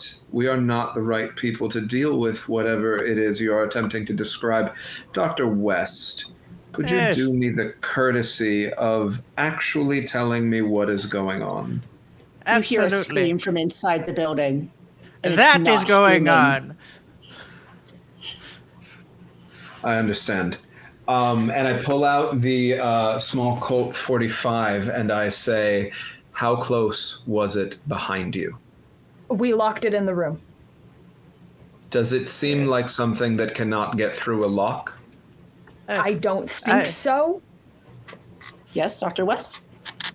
Not to bring anyone's attention to it, but I also believe there is a dog out here somewhere that shouldn't be here. Yeah.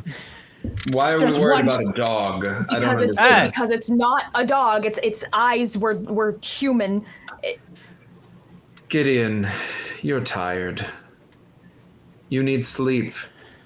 First, a corpse isn't a corpse, then a dog isn't a dog. Dr. Carvalho. Dr. Carvalho, and then you with all due respect, I need you to get off your high horse for just this one instance and listen to your colleague. And then you see it. The dog. It's staring at all of you with human eyes, and it smiles with human teeth. Well, I'm gonna guess that we don't have a well, and there definitely wasn't a little boy that fell down it. And hello, direct to the dog. Roll me night move. Yeah. Yes, Miss Mila? With anything in particular, or just flat? One moment. Mila, what did you say? I'm so sorry. No, it's fine. Sorry. You're good. You're good. When are we having a break? Oh, soon. Like right after this roll. Okay. Yep, you're good. Thank you. Thank you. Please roll with, I'm going to say sensitivity for this. Okay, that is a flat roll. And night move. What are you scared of? I am scared that this dog knows me. They might. I rolled a 7. Beautiful. We'll come right back to discuss the end of this roll and also the rest of Southgate. Please cut the break. Oh my god. We'll see you in 10? About 10, 15. Cool. Okay. All right. Be back in about 10, folks.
Welcome back, everyone, to Southgate, and we are raising money to fund for the Make-A-Wish Foundation. So Dr. Carvalho just rolled a 7 on being attacked by a dog with human teeth and human eyes. You rolled a 7. Okay. Mm-hmm. This is not good. This is not good, but it's better than what it could be. Okay. So this dog looks at you with intent and starts running towards you full speed. I shoot my gun at it. Would you like to make I'm going to say that this is going to be like probably also night move or day move. I'm thinking night move. And you are going to, would you like to use your gun as a bonus die? Yes, I would love to use my gun as a bonus die to get advantage, right? So I roll 3d6 and then we take the top 2. Beautiful. Yep, and then you also mark off your gun. And I mark off my gun. And there's a night move. And do I need to How scared are you? Terrified. Terrified. Okay, what are you afraid will happen if you fail or lose your nerve? Honestly, I'm afraid I'm going to hit somebody else. Okay. You'll hit somebody else, and you're going to hurt them real bad. My hip. Hoping this goes well. Okay, that is a... sorry, was I rolling this with anything? Fuck yeah, you would have had to roll this with something. Let's just go with composure. Oh, so it's a +1 for me, actually. That takes me up to a 10. Ha! Beautiful. Beautiful. So you shoot at this dog, and you shoot, and it stumbles forward, and it comes very close to the group itself, but it doesn't touch any of you. And you hear whimpering and wheezing, and this is not a dog. This is not a dog, and you hear it whispering something. You hear it whispering something. And if you want to hear it, I hear an echo. But, okay, the echo's gone. If you want to listen to it, I will require a meddling move. Would anybody like to do that? I would like to. What does that entail? That is just you roll 2d6 plus a stat, and I give you a clue. Yeah, I'll do that. Okay, both of you? Let's do Yes. this. What's that? 2d6 plus stat, reason. That's my 2d6 best plus one. reason. Okay. 6. I also got a 6. Hey! Okay. Wait. What? Oh wait, I rolled 2. Okay, what was it?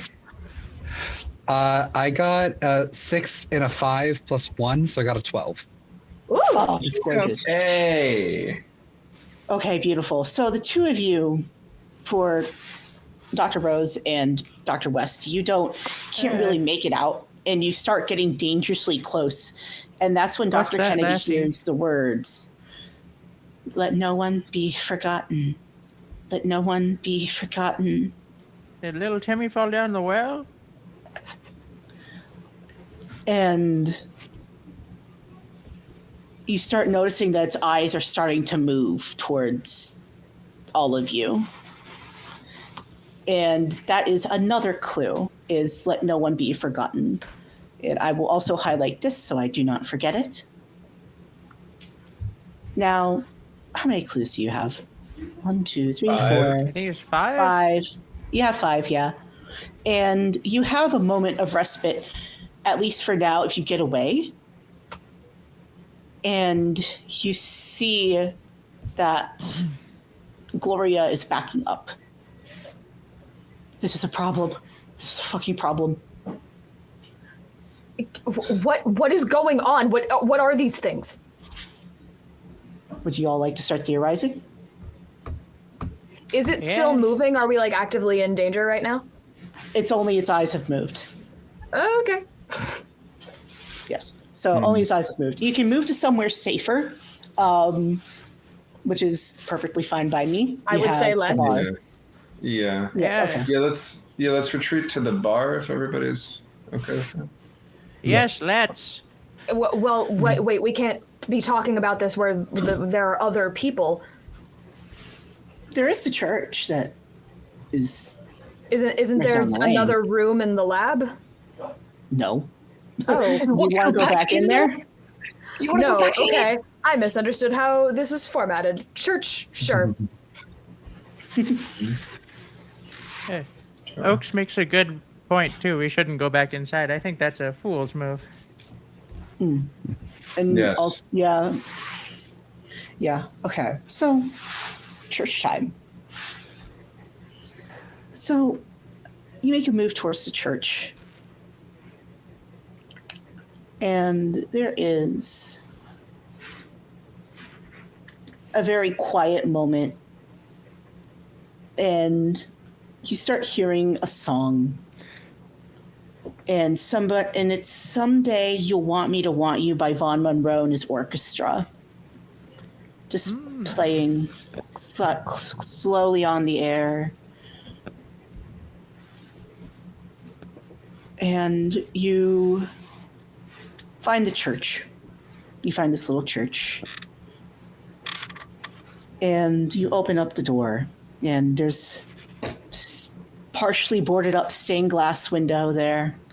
Moth-eaten kneelers and sparsely covered corkboard with posters for the food bank, book clubs, and barbecues. No one comes here for Sunday services anymore. And how can you tell this place was once deeply important to the town? And I will start with Milo. Ooh. It's okay. So is anyone else? Okay. I will start with Neon. Of course this place was important once. In one of the far corners, there's a stand that holds all the memorial candles, and, well, most of them are burnt down to nothing. People used to come here to honor and remember people.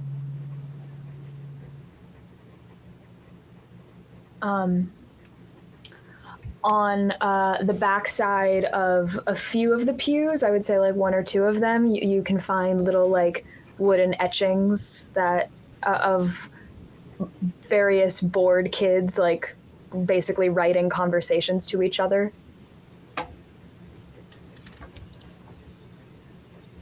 Anyone else? This is the oldest. Oh, go ahead, please. No, please. No, it's okay. Insist. It's okay.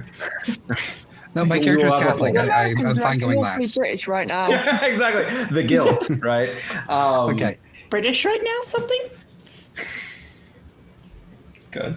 Milo, you said something funny. I did. What was it? I need to hear it. No. The suspense is funnier. I was just All saying, right. you two Americans are acting awful British right now. Yep. It's true. It's true. And Canadian. All of the nicer people than us were being.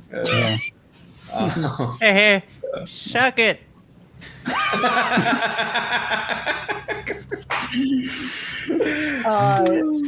Meeny, meeny, miny, wizard.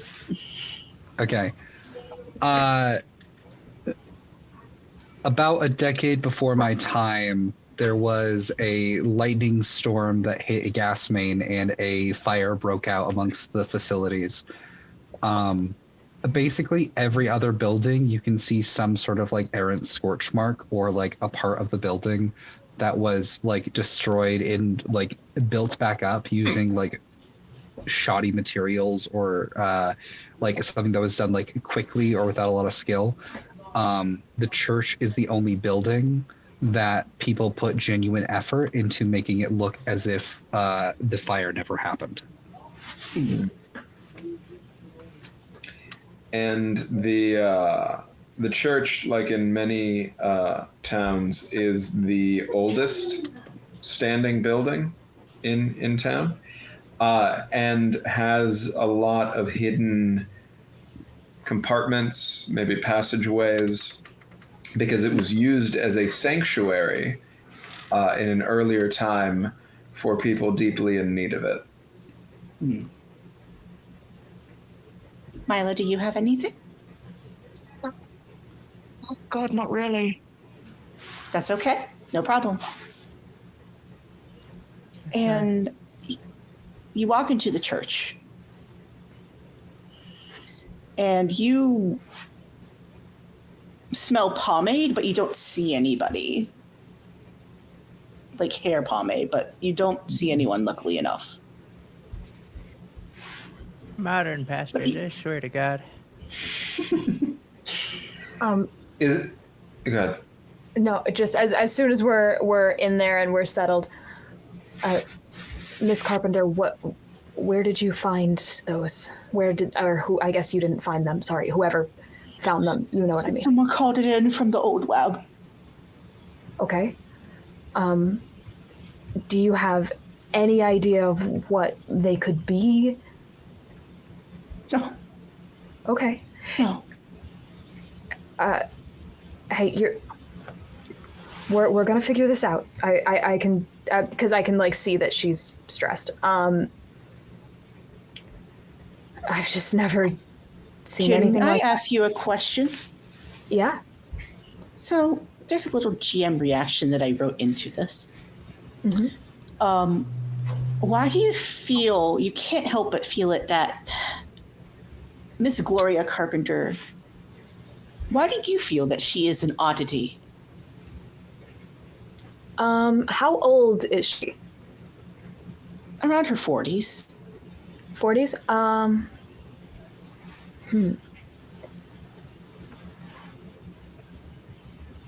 Oh God, this is, I've found,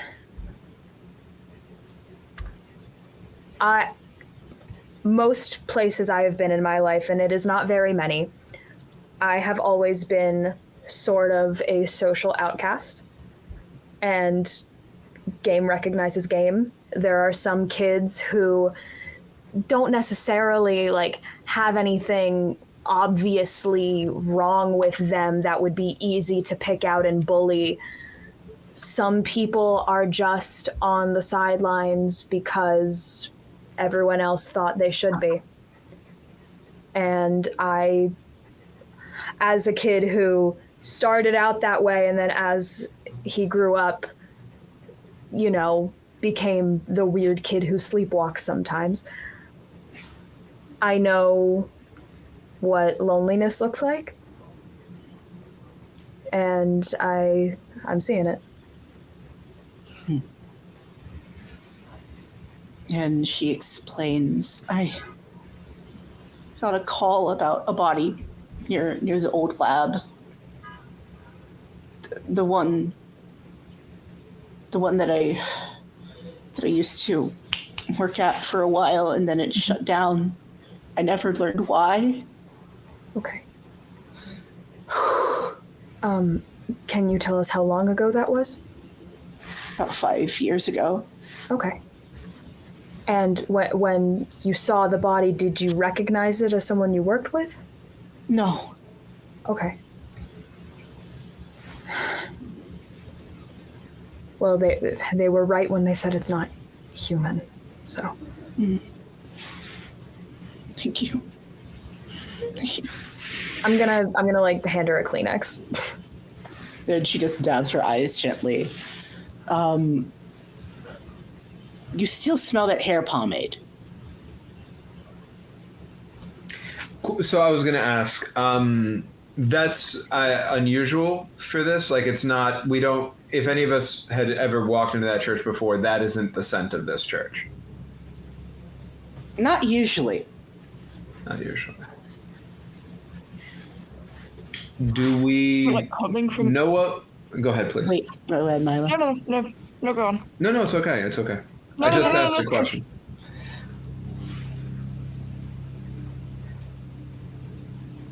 Go on. Okay. Sure. Yeah.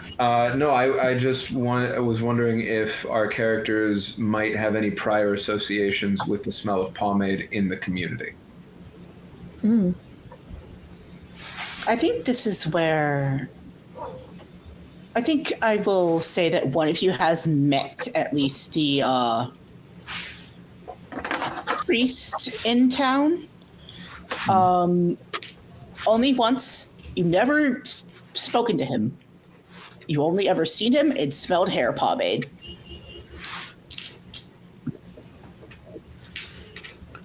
That's the only thing. And you do kind of have an idea where this is, and would you all like to actually theorize right now? So, if you do this, you have a -1 to your roll. Okay. Sure. I have a theory. Please. Yes. I believe that whatever this thing is, it burrows itself into the human body as like a host and operates it like a shell. Dog too, anything biological really. I believe we're dealing with something otherworldly, like a parasite or have you ever heard of there's a specific type of mushroom in the southern Americas that will infect ants and then drive them up a tree before it sprouts out of their head? Yes. I believe we're dealing with something like that. What is herbs? Cordyceps. We love cordyceps. I'm old. I know. I, the person, know the word, but Dr. West is a little old, and vocabulary is the first thing to go. Oh, sorry. Oh, No, I think that's. No, I think that's right. I think that is the name of the mushroom, Dr. Oaks. Yes. Thank you for your contribution. Yes, Dr. Oaks. I'm just the melting flesh and the teeth. That's what I'm getting hung up on. Hey. It's a body. If its original needs are not met, it is material to be used for another means. Are you suggesting, Dr. West, that the melting is a process of digestion? I suggest in two parts. I think one part is digestion, the other part metamorphosis, like a caterpillar into a butterfly. It spoke. It said it wanted to go home.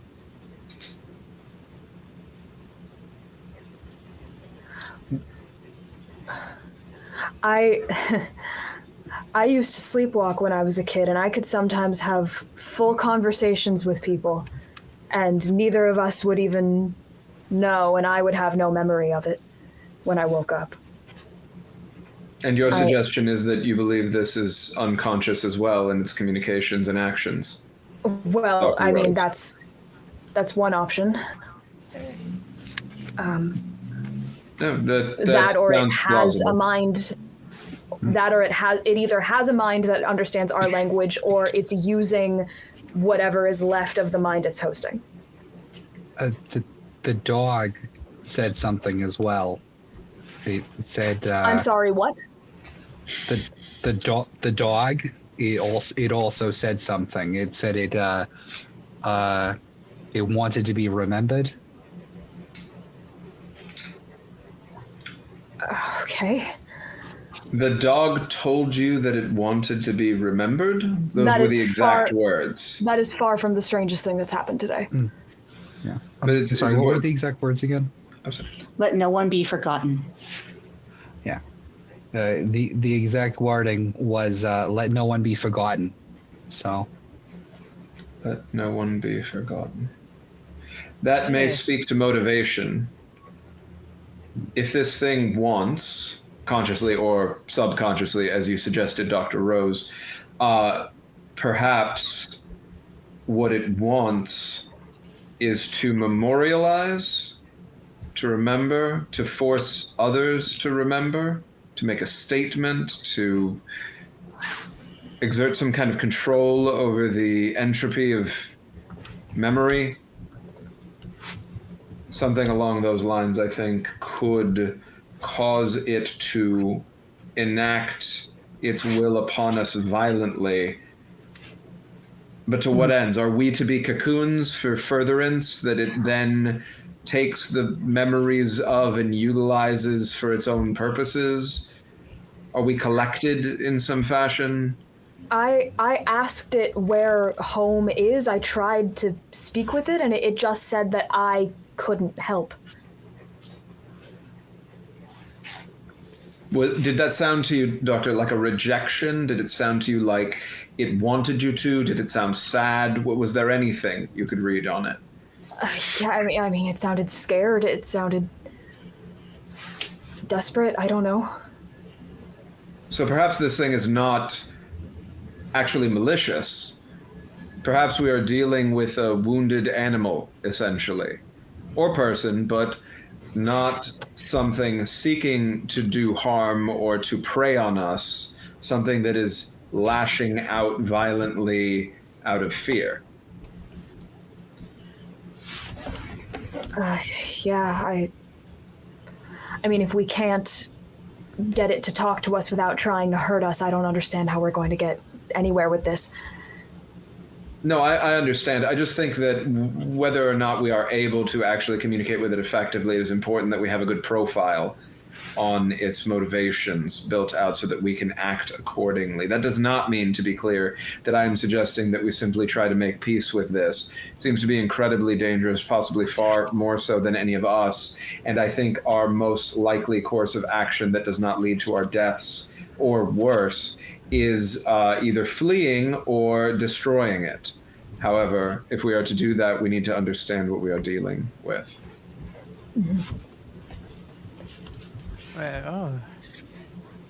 It's Let's actually take 5 and then come back to this roll. okay. Beautiful. Okay. Let's take 5. We're gonna take 5. Sounds awesome. Okay. Thanks. Absolutely. Yeah. Okay. We'll be back in 5, folks. Bye. I was about to transition us to us.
are back. Welcome back, everybody. Now, one of us is going to roll for this, and it ain't me for an answer a question. So, general theory is that this is like a cordyceps infection. Now, how are you planning to contain this? Back at the old lab is where it started. Willing to bet we might be able to keep it there somehow. Okay. It's 2d6 minus 1, right? 2d6 minus 1. Oh boy. What did you do? That's a... How bad? That's an 8. Okay. Sorry, I heard knocking and it sent me right to hell. I was like, that's it for me, folks. The Archangel's here to take me home. Oh, we got an 8. Okay, so this is going to require a couple of very hard night moves in order to do this. Right. But you can start heading towards the lab to contain this thing.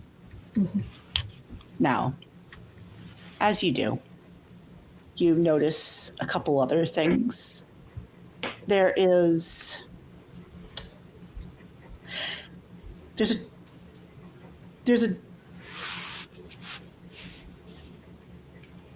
someone outside. They move side to side, trying to run, and then they fall. Oh no. This is outside the church? Outside the church, but it's pretty far away from the church itself. Did we see where they ran from? No. Is there anyone You can tell else? it's away from Southgate. Is there anyone else out on the street? Not near the church. Okay. Now, are you all heading towards that lab? Yeah. Could I do something on the way? Yes. I would What also is like it? to do something on the way, but you go first. What is it? Oh, thank you so much. Yeah. I would like to take out my pocket radio and try to see if I can find any like incoming signal. Like if this is something that has spread beyond Southgate, I feel like there'd be some kind of alert or something that would be able to get out to people. As you turn on your radio, it is non-functional, as in it works, but you're getting static. The radio tower here in town is out then. Okay. As we're walking, I'd like to hang back a little bit and see if I can pull Valentine aside for a more private conversation. You can do that. Dr. Carvalho, may I talk to you? Gideon, is this the best time? I don't think we're going to have a best time. All right, make it quick. I know I'm young, but I went to grad school just as you did, and I can't help but notice that you only seem to use my title when you deem that I am worthy of respect in the moment. I'm just going to tell you right now, my parents call me Gideon, and both of my parents are dead. So when we are on the clock, I would ask that you please refer to me as Dr. Rose. That is it's a fair request. Was it hard for you to ask me? Does it matter? Yes, sure, yes. That It was does matter. hard to ask you because I admire you. Well, thank you. That is a very kind statement.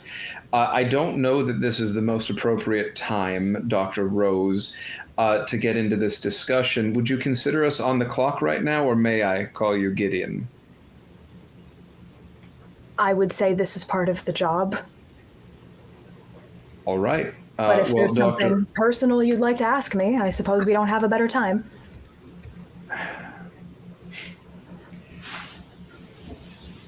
Dr. Rose, I have nothing personal to ask you, but I am ready to proceed if this has given you what you need.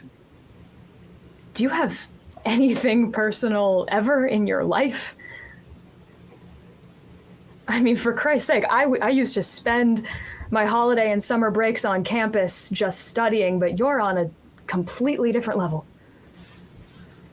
That is what it requires when you seek to be more than the mediocre most, right?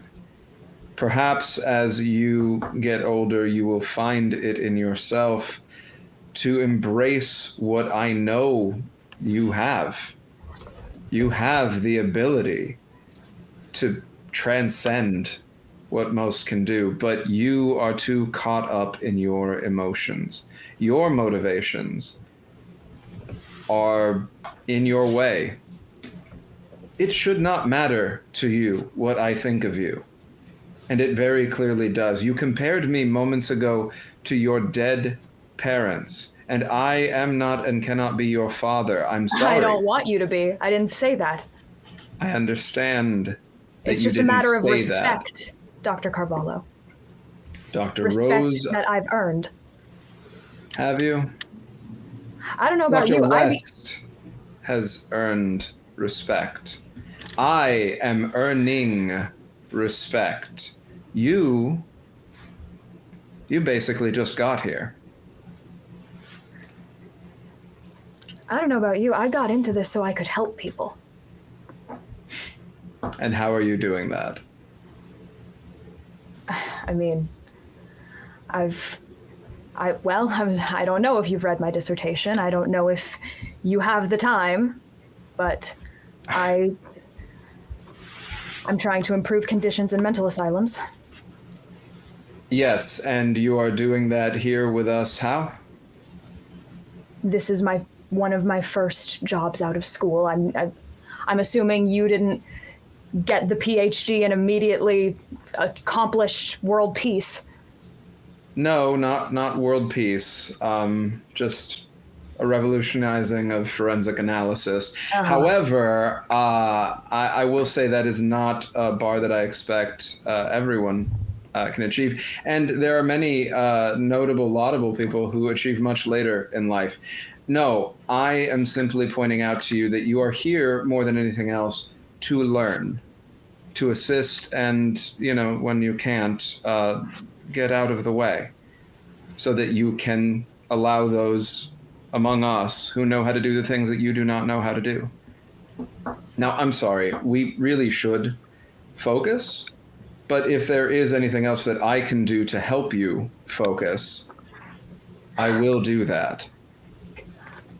I take my medication. I'm not tired. I can focus just fine. Think whatever you think of me. Just use my title. Dr. Rose, I recommend you consider respecting your colleagues as much as you wish to be respected. Dr. Kennedy has offered many times to help you with an issue that we all can see you struggle with.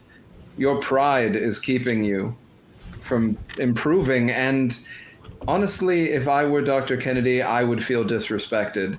I don't struggle with my insomnia, okay? I haven't sleptwalked since I was 17. It helps me. I do what I need to do. I have more time. Dr. Rose, it's your business. We should go. Thank you, Dr. Carvalho.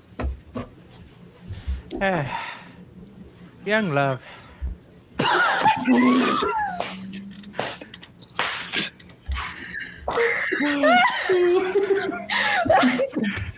That's great. As you Oh my god. So good. as you reach the old lab and open the doors, you find something that is cold, sleek, and sterile. At least it was before. There's scientific equipment left strewn about the building as if people fled in terror, and the once state-of-the-art fluorescent lights silently gleam. What signs show you that the last group of researchers weren't intended to leave this lab site? Oh.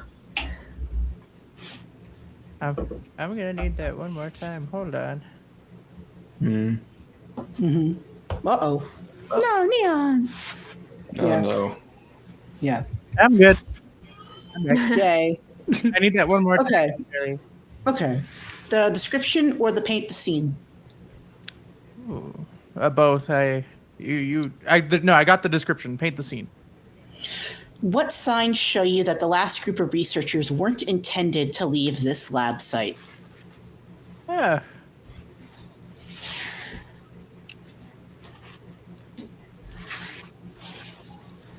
And remind me, it's like totally dilapidated, right? Or is it there? It's still standing.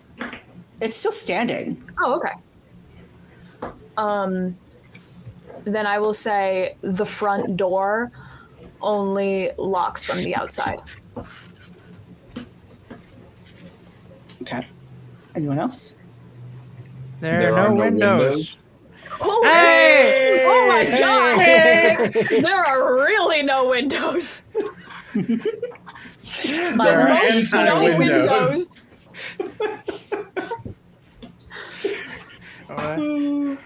That's Hey, this is why I liked you, Dr. Carvalho. That's Same awesome. thoughts. Birds of a feather. Oh, that's the best. Milo, do you have anything?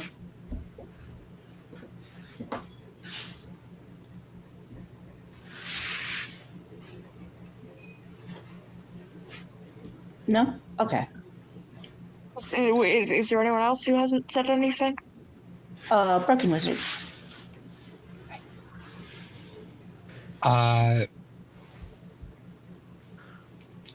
Simplest answer. They're still there. Oh, horrible.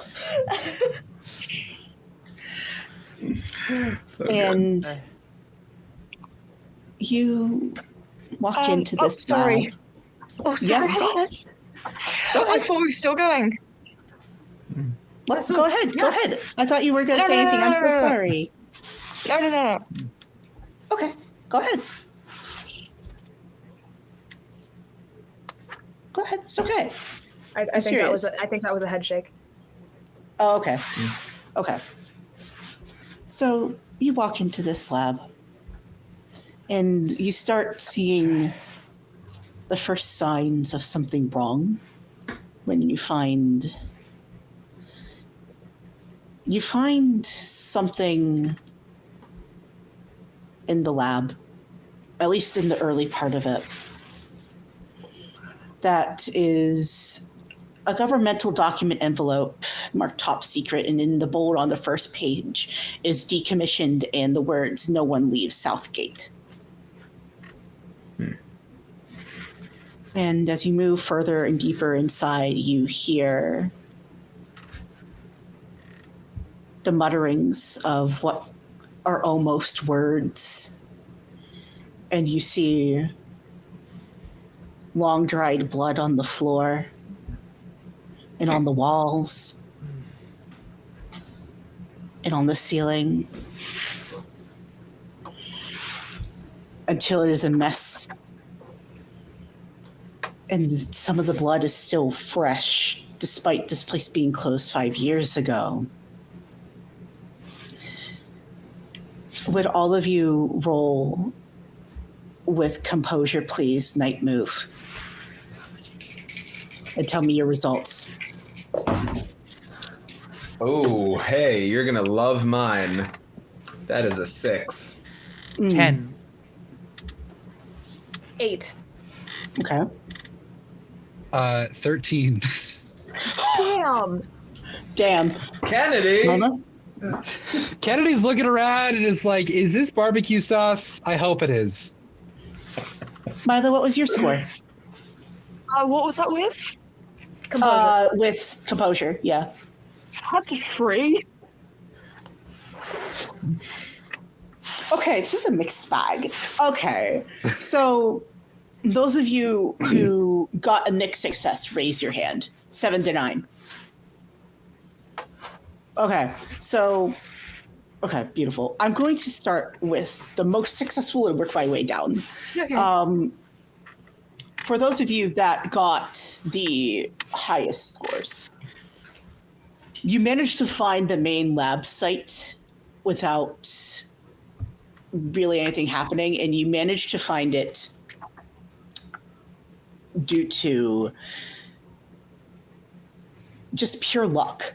And you find essentially little vials of what appear to be blue blood and red blood, and they both say Mesa specimens on the vials. And it looks like there's something swimming inside, and there's a third one, and it's broken. Eh, Ah, just my professional opinion, but I believe that these things are supposed to stay within the vials. I do not believe that they practice proper lab safety here. No, obviously I don't not. know what Look, it I is. don't see a single pair of gloves around. I haven't seen gloves this entire time. I'm wearing them. It's been a little. I put Yeah, one on earlier. Okay, that's 3 gloves. We need to find 1, 2, 3. 4. We need to find 7 more. Can we do that? Can we find 7 more gloves? And Yeah, let's they're cut probably to our around. next success. Now, to our wonderful Dr. Rhodes, you managed to actually get isolated. Oh, okay. Get isolated.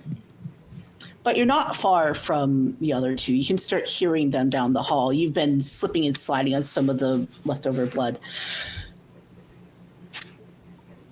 But you end up hearing something on the other end of the hallway, and it's very, very close.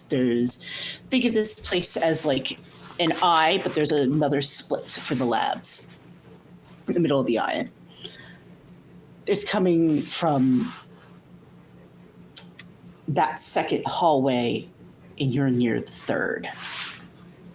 Okay. You're in between the second and third specifically.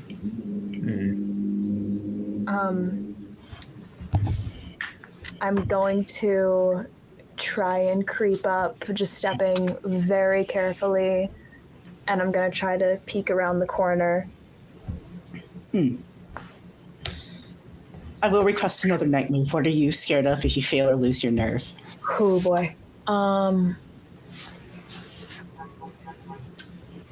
mean, it feels a little obvious to say I'm worried that something's going to hurt me or attempt to hurt me, but I think more than that, it's especially coming off that conversation with Dr. Carvalho, I think the biggest fear is that it's going to end for me here, and I won't get to live to prove him wrong. It's worse than that. Great. It won't end You'll for die. you. In fact, it will end. It will never end for you. Oh, okay. What am I rolling? Please roll composure. Okay. Let me see if any of my things can maybe help me. No. Yes, you can actually use any of your corner of the house items in this moment. Ooh. Yeah, I'm gonna put on the good glasses. That's like the only thing Well, I have yeah. that I can think of being a little bit helpful. Okay. 3d6. Whoa! Okay. 11. Oh, okay. Perfect. You don't die. But you do see something in the corner, and it's wearing a lab coat. Okay. Okay. Is it shaped like a person? It is shaped like a person. Now, let's cut to our 6 and our 3. Um, Hi. you both end up in the same area together. You don't know where you are in the lab. Not specifically. It seems like you've gone through a door and then another door and you're fucking lost. But you can hear at least your friends on nearby, but like you can't discern exactly where they are. And now, I never did ask any of you this. What were you scared of when you made that night move roll when you got separated? It is the shame of a senior to watch their successors pass before them. It is my utmost fear that one of these lovely young bright minds may lose their way today.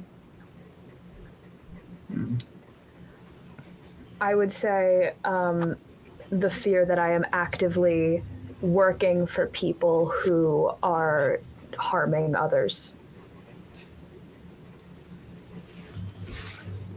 Milo, I see you. I saw a mouth move. I saw a mouth move on the raccoon. Like I said, the rigging on this is whack.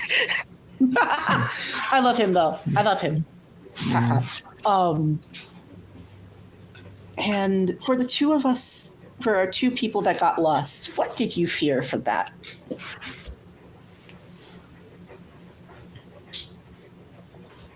And I will tell you how it is worse. I think Dr. Carvalho feared that his masterwork that he has been jotting down on and off in the book of Carvalho that he carries with him will remain incomplete, and the world will be poorer for it. Okay. And for our Dr. not Dr. Rose, Dr. Oaks, they both have O at like the very beginning. Now, Dr. Oaks, what were you scared of when you got lost here? I think Dr. Oaks was like most scared of never being able to have had a genuine conversation with any of these people. Beautiful. And now remember, you can mark a mask here to increase your roll. You can mark either 3 on the key of desolation, or you can also mark one of the mystery keys of division. Ooh. Yeah. Now, but I still narrate what was going to play out before you hit that. Would you like to use one of those keys? I'd say the key of division is probably pretty good. I don't know, Milo, what do you think? Or Is does it the whole like group- is it like one for both of us or one for each of us? You can use one for both of you. Okay, Like, you can I was use- going to say key of division as well. Oh, perfect. Yeah, you can use one united. Yeah, one united key. Yeah. Okay. Now, I will read this off if it wants to let me open it.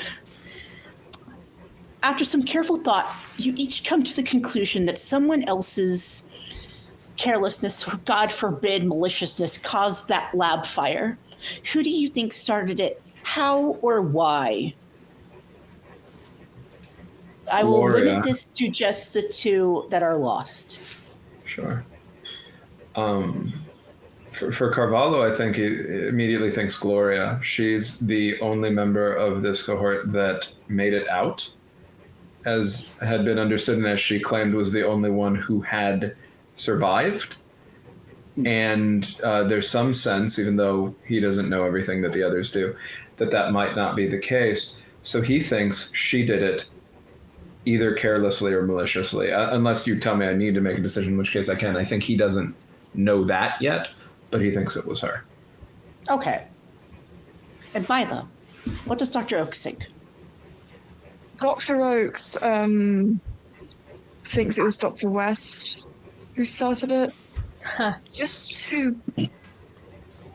to prove some sort of point about elders and younglings and all those things that he rambles on about all the time. In a more practical sense. That youth must learn. Sort of bullshit. Okay. Now, this each bumps you up to a 7 to 9. And instead, what you find is a writhing mass of what is essentially several human bodies walking around a lab.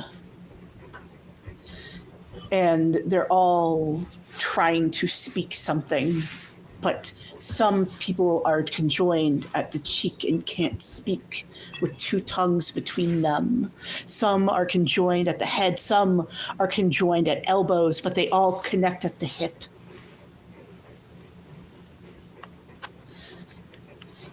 And you see this, and it sees you both.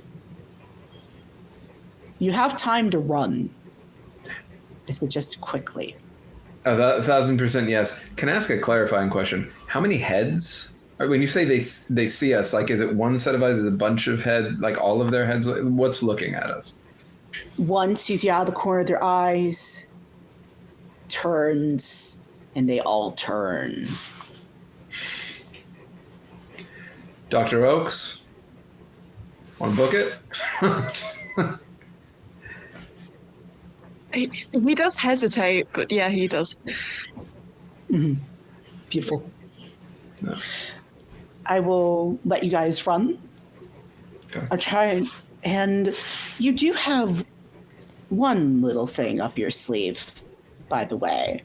And as you run and this thing follows you out of the lab, you meet up with Dr. Rose. And Dr. Rose, you notice that as this thing is running, even before it gets to you, before these two even get to you, that the thing that is in the lab coat turns around almost 180 degrees of its head and looks right at you, screams, and it looks like you. So, clarifying, that is in front of me. Oaks and Carvalho are behind me, approaching me? Mm-hmm. Okay. If I see them, I'm going to just, hold out a hand to stop them and just... Oh, it's looking at you. I know, but I don't want it to see the other two yet. Okay. And I look at me. Mm-hmm.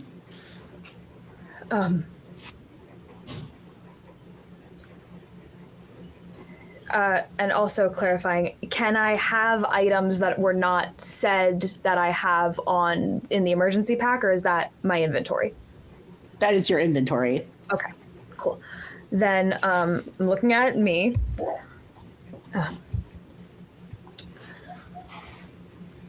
How do we stop this? How do you go home? It looks at you, bends its spine backwards in an inhuman way, gets on all fours, and starts running towards you. Nope. Okay. Just turning back to the other two. Never mind. And as you run towards them, yeah, you did try. It's a good idea. And as you all run towards the main lab, you see the little mesa specimens safe in their vials. And you all have the Nucleolus oddity before you. And would anyone like to use an item from their emergency pack as a threat? Y'all gave me a manuscript and pills. Well, so I've got it. Perfect. What do you have? Go on.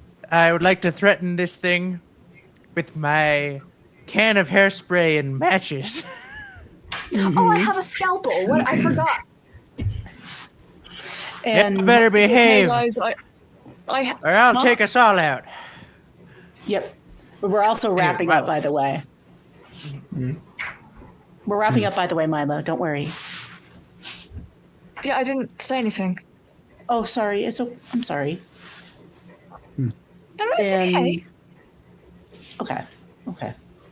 And as you threaten this thing, and what is essentially its children and itself and everything it could ever be, it stops and cries and submits. Now here's the deal. It's been a pleasure working with all of you. Dr. Carvalho, Kennedy, Dr. Rose, Dr. Oakes. Here's the deal. I kind of got to stay here and point this here flame and spray can at these here specimens. I would like y'all to leave the lab. And make sure you lock it behind you. Dr. West, are you sure that is necessary? We could try to bring you with us. I've had a good long life. Don't hurt. Don't hurt. Don't hurt. Oh, don't worry, we won't.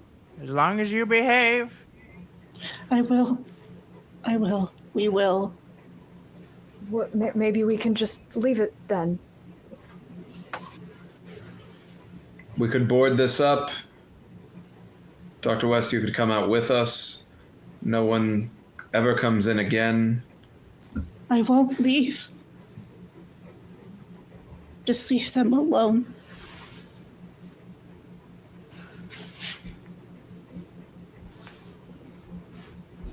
It is the nature of all living things to grow and move and reproduce. I'll stay within the bounds.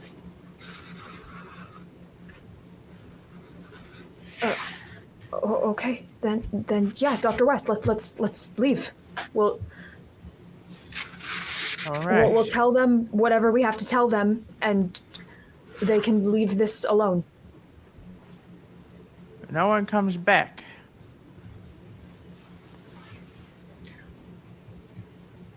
No one comes will back. leave Southgate. No one comes back.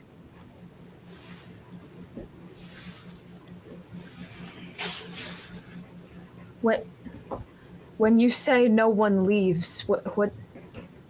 Us. Okay.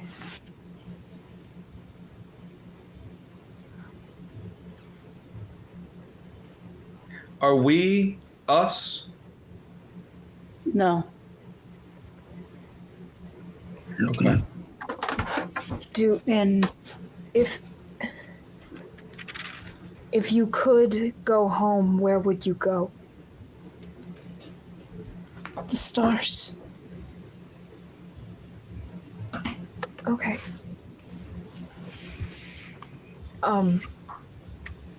Maybe we can find a way someday? You can't. You can't. Let us try. Okay. All right. And I'm gonna put an arm around Dr. West and just let's go. And as you all leave this lab, you leave it to weeping and shushing of something holding what is itself. And anyway, that's been Southgate, everybody. Hey. Hey. Oh boy! That was awesome. Can Thank I- you. Mm-hmm. Can I have a Okay. little spotlight off the end here? Because I have an Yes. idea. Yes. That's horrific. Yes. I think as we are all leaving, the cars pulling away from the laboratory, in Dr. West's lab coat, we catch just the slightest glimpse of a vial. Yeah. Yeah. Hell yeah. Absolutely. Absolutely. This has been beautiful. I love working with all of you. Remember that we're fundraising for Roll for Wishes. This is the beautiful, beautiful, this is a beautiful thing for everybody here that we all gather here for. And I'm happy to have you all here. Hey. Thank you. Thank you so much. Okay. Have a good night. Yeah, like, do we, Wait, are we doing outros? Outros. Yes. Yeah. Hi, I've been Jellyfish Lines. I write TTRPGs. I do so much. Please, dear Lord, I'm so tired. I need to go to bed. Next person, Julia. Hi, hello. My name is Julia Labouche. You can follow me on Instagram at QueenJulia_11 and Blue Sky at QueenJulia11. Bug me on Blue Sky. I want to get better at using it. On the 23rd, which I believe is checking, it is Thursday. This coming Thursday, I will be back on Pocket Dragon Pub playing a game of Vaesen, Muse of Galway. Please join us for that. It's another Roll for Wishes stream. It's going to be a good time. I can most often be found appearing on Streaming Rainbow. And I have a YouTube channel, which is just my name, Julia Labouche. If you ever want to hear me sing, see my play, any other random things that I do will be on there. This has been incredible. Thank you so much for having me. I'm going to pop it to Austin. Okay. Hi guys, thank you so much. This has been excellent. I have been Austin the Diabetic DM. You can find me on TikTok at AustinB15 as in the animal. You can also, if you liked us making you laugh, you might enjoy me making you cry on my show Stories Told Again, which actually just got nominated for Best Audio Actual Play at New York City Web Fest. That's awesome. Super duper excited. Thank you so much. Super excited for that. Also, if any of you like kitty litter, I made a commercial for that. No, seriously, guys. Can we take a moment to pause to appreciate if any of you like kitty litter? Like that frame. I don't know if I like it, but I have it as a necessity. I don't know, man. I'm sorry. It's really good. No, I love it. Yeah. I've also done a couple of interviews regarding like diversity in gaming through the Roll Report and through the D and Dark podcast. And Shout out D and Dark. Yeah, love Dan.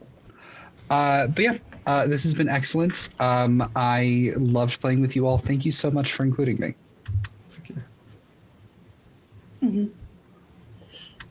Next. I'll poke and throw it to Carvalho. I'm so sorry. That's just your name now. Don't worry about it. I got you. It's all cool. Danny R. Mendoza on all socials. Blue Sky's good. I'm really happy to be here, being able to play for such a great cause and with really wonderful people. Thank you so much, Jelly, both for having us at your table and for writing this wonderful game for us. You can see me pretty consistently at Streaming Rainbow, where they've been kind enough to have me around a bit, and hopefully for a bit longer. Right now, I'm playing Eddie on our Fabula Ultima actual play. Next episode drops on Tuesday. The show is called Olympus. It's going to be the 7th episode, so y'all can catch up on earlier ones on the playlist if you want. Going to be starting in the new cast, part of a rotating cast of Dante's Inferno inspired show called Inferno. Thank you. Yeah, that Julia was on before. And also at Streaming Rainbow, going to be starting our Canto 4, which is focused on gluttony, on Halloween night. So you can see me there. I'm doing more Roll for Wishes stuff, including in a little over an hour. I'm going to be with Logomancy Media playing Transformers. So if anybody wants to watch more actual play tonight and wants a very, very stark tonal shift, you can come hang out with us being Transformers in a little bit. And more stuff. Going to be raising money for Extra Life, also showing up on the Queer XP, other things. Just follow me on socials and or hit me up on Discord, and we can chat about stuff. And I'll kick it to Neon. Hi, everyone. It's me, Neon. I'm one of the showrunners for Logomancy Media, so you can find me there fairly often. I am also, you can find me occasionally on my own Twitch at It's Neon Graffiti, or anywhere on the internet at It's Neon Graffiti. I'm not on Monday's show, but I do host it, so come join us on Logomancy Media on Monday nights. We're hosting the lovely Tales Guild crew as they tell the Circle of Masquerades and Memories, I believe, is their circle name, and a Candela gameplay. That's episode 2 coming this Monday. And then Wednesday, you can find me on Logomancy Media for the Burning of Reach, a Halo game. Hold on, a D&D. Oh boy, a really light D&D inspired game set in the Halo Reach timeline. So if you're a fan of Halo and you like tragic things, come and watch us do that. Aside from Roll for Wishes, you can find me running Shattered Future, a emergent tabletop role-playing game actual play that focuses on young heroes that get adverse and weird powers and fight monsters while avoiding shadowy government organizations. We have a new season coming soon, and hopefully in the new year, season 1.5 Gold Rush will start to be live. Nice. And also for Roll for Wishes, October 31st, you get to see the finale of the Circle of Wires and Whispers. Forgot. You get to watch the whole crew 1 year later in real life finally end. Now, let's sign off, my friends. Farewell. Have a great night. Good night. Night. Good night. Oh, good night, y'all. And we are... Oh boy, what's going on? Hanging out. Hey! We're just hanging out longer. Okay, bye everyone. Oh my God. Don't forget We're still real. We're still real. We're stuck in a freeze frame. Ah.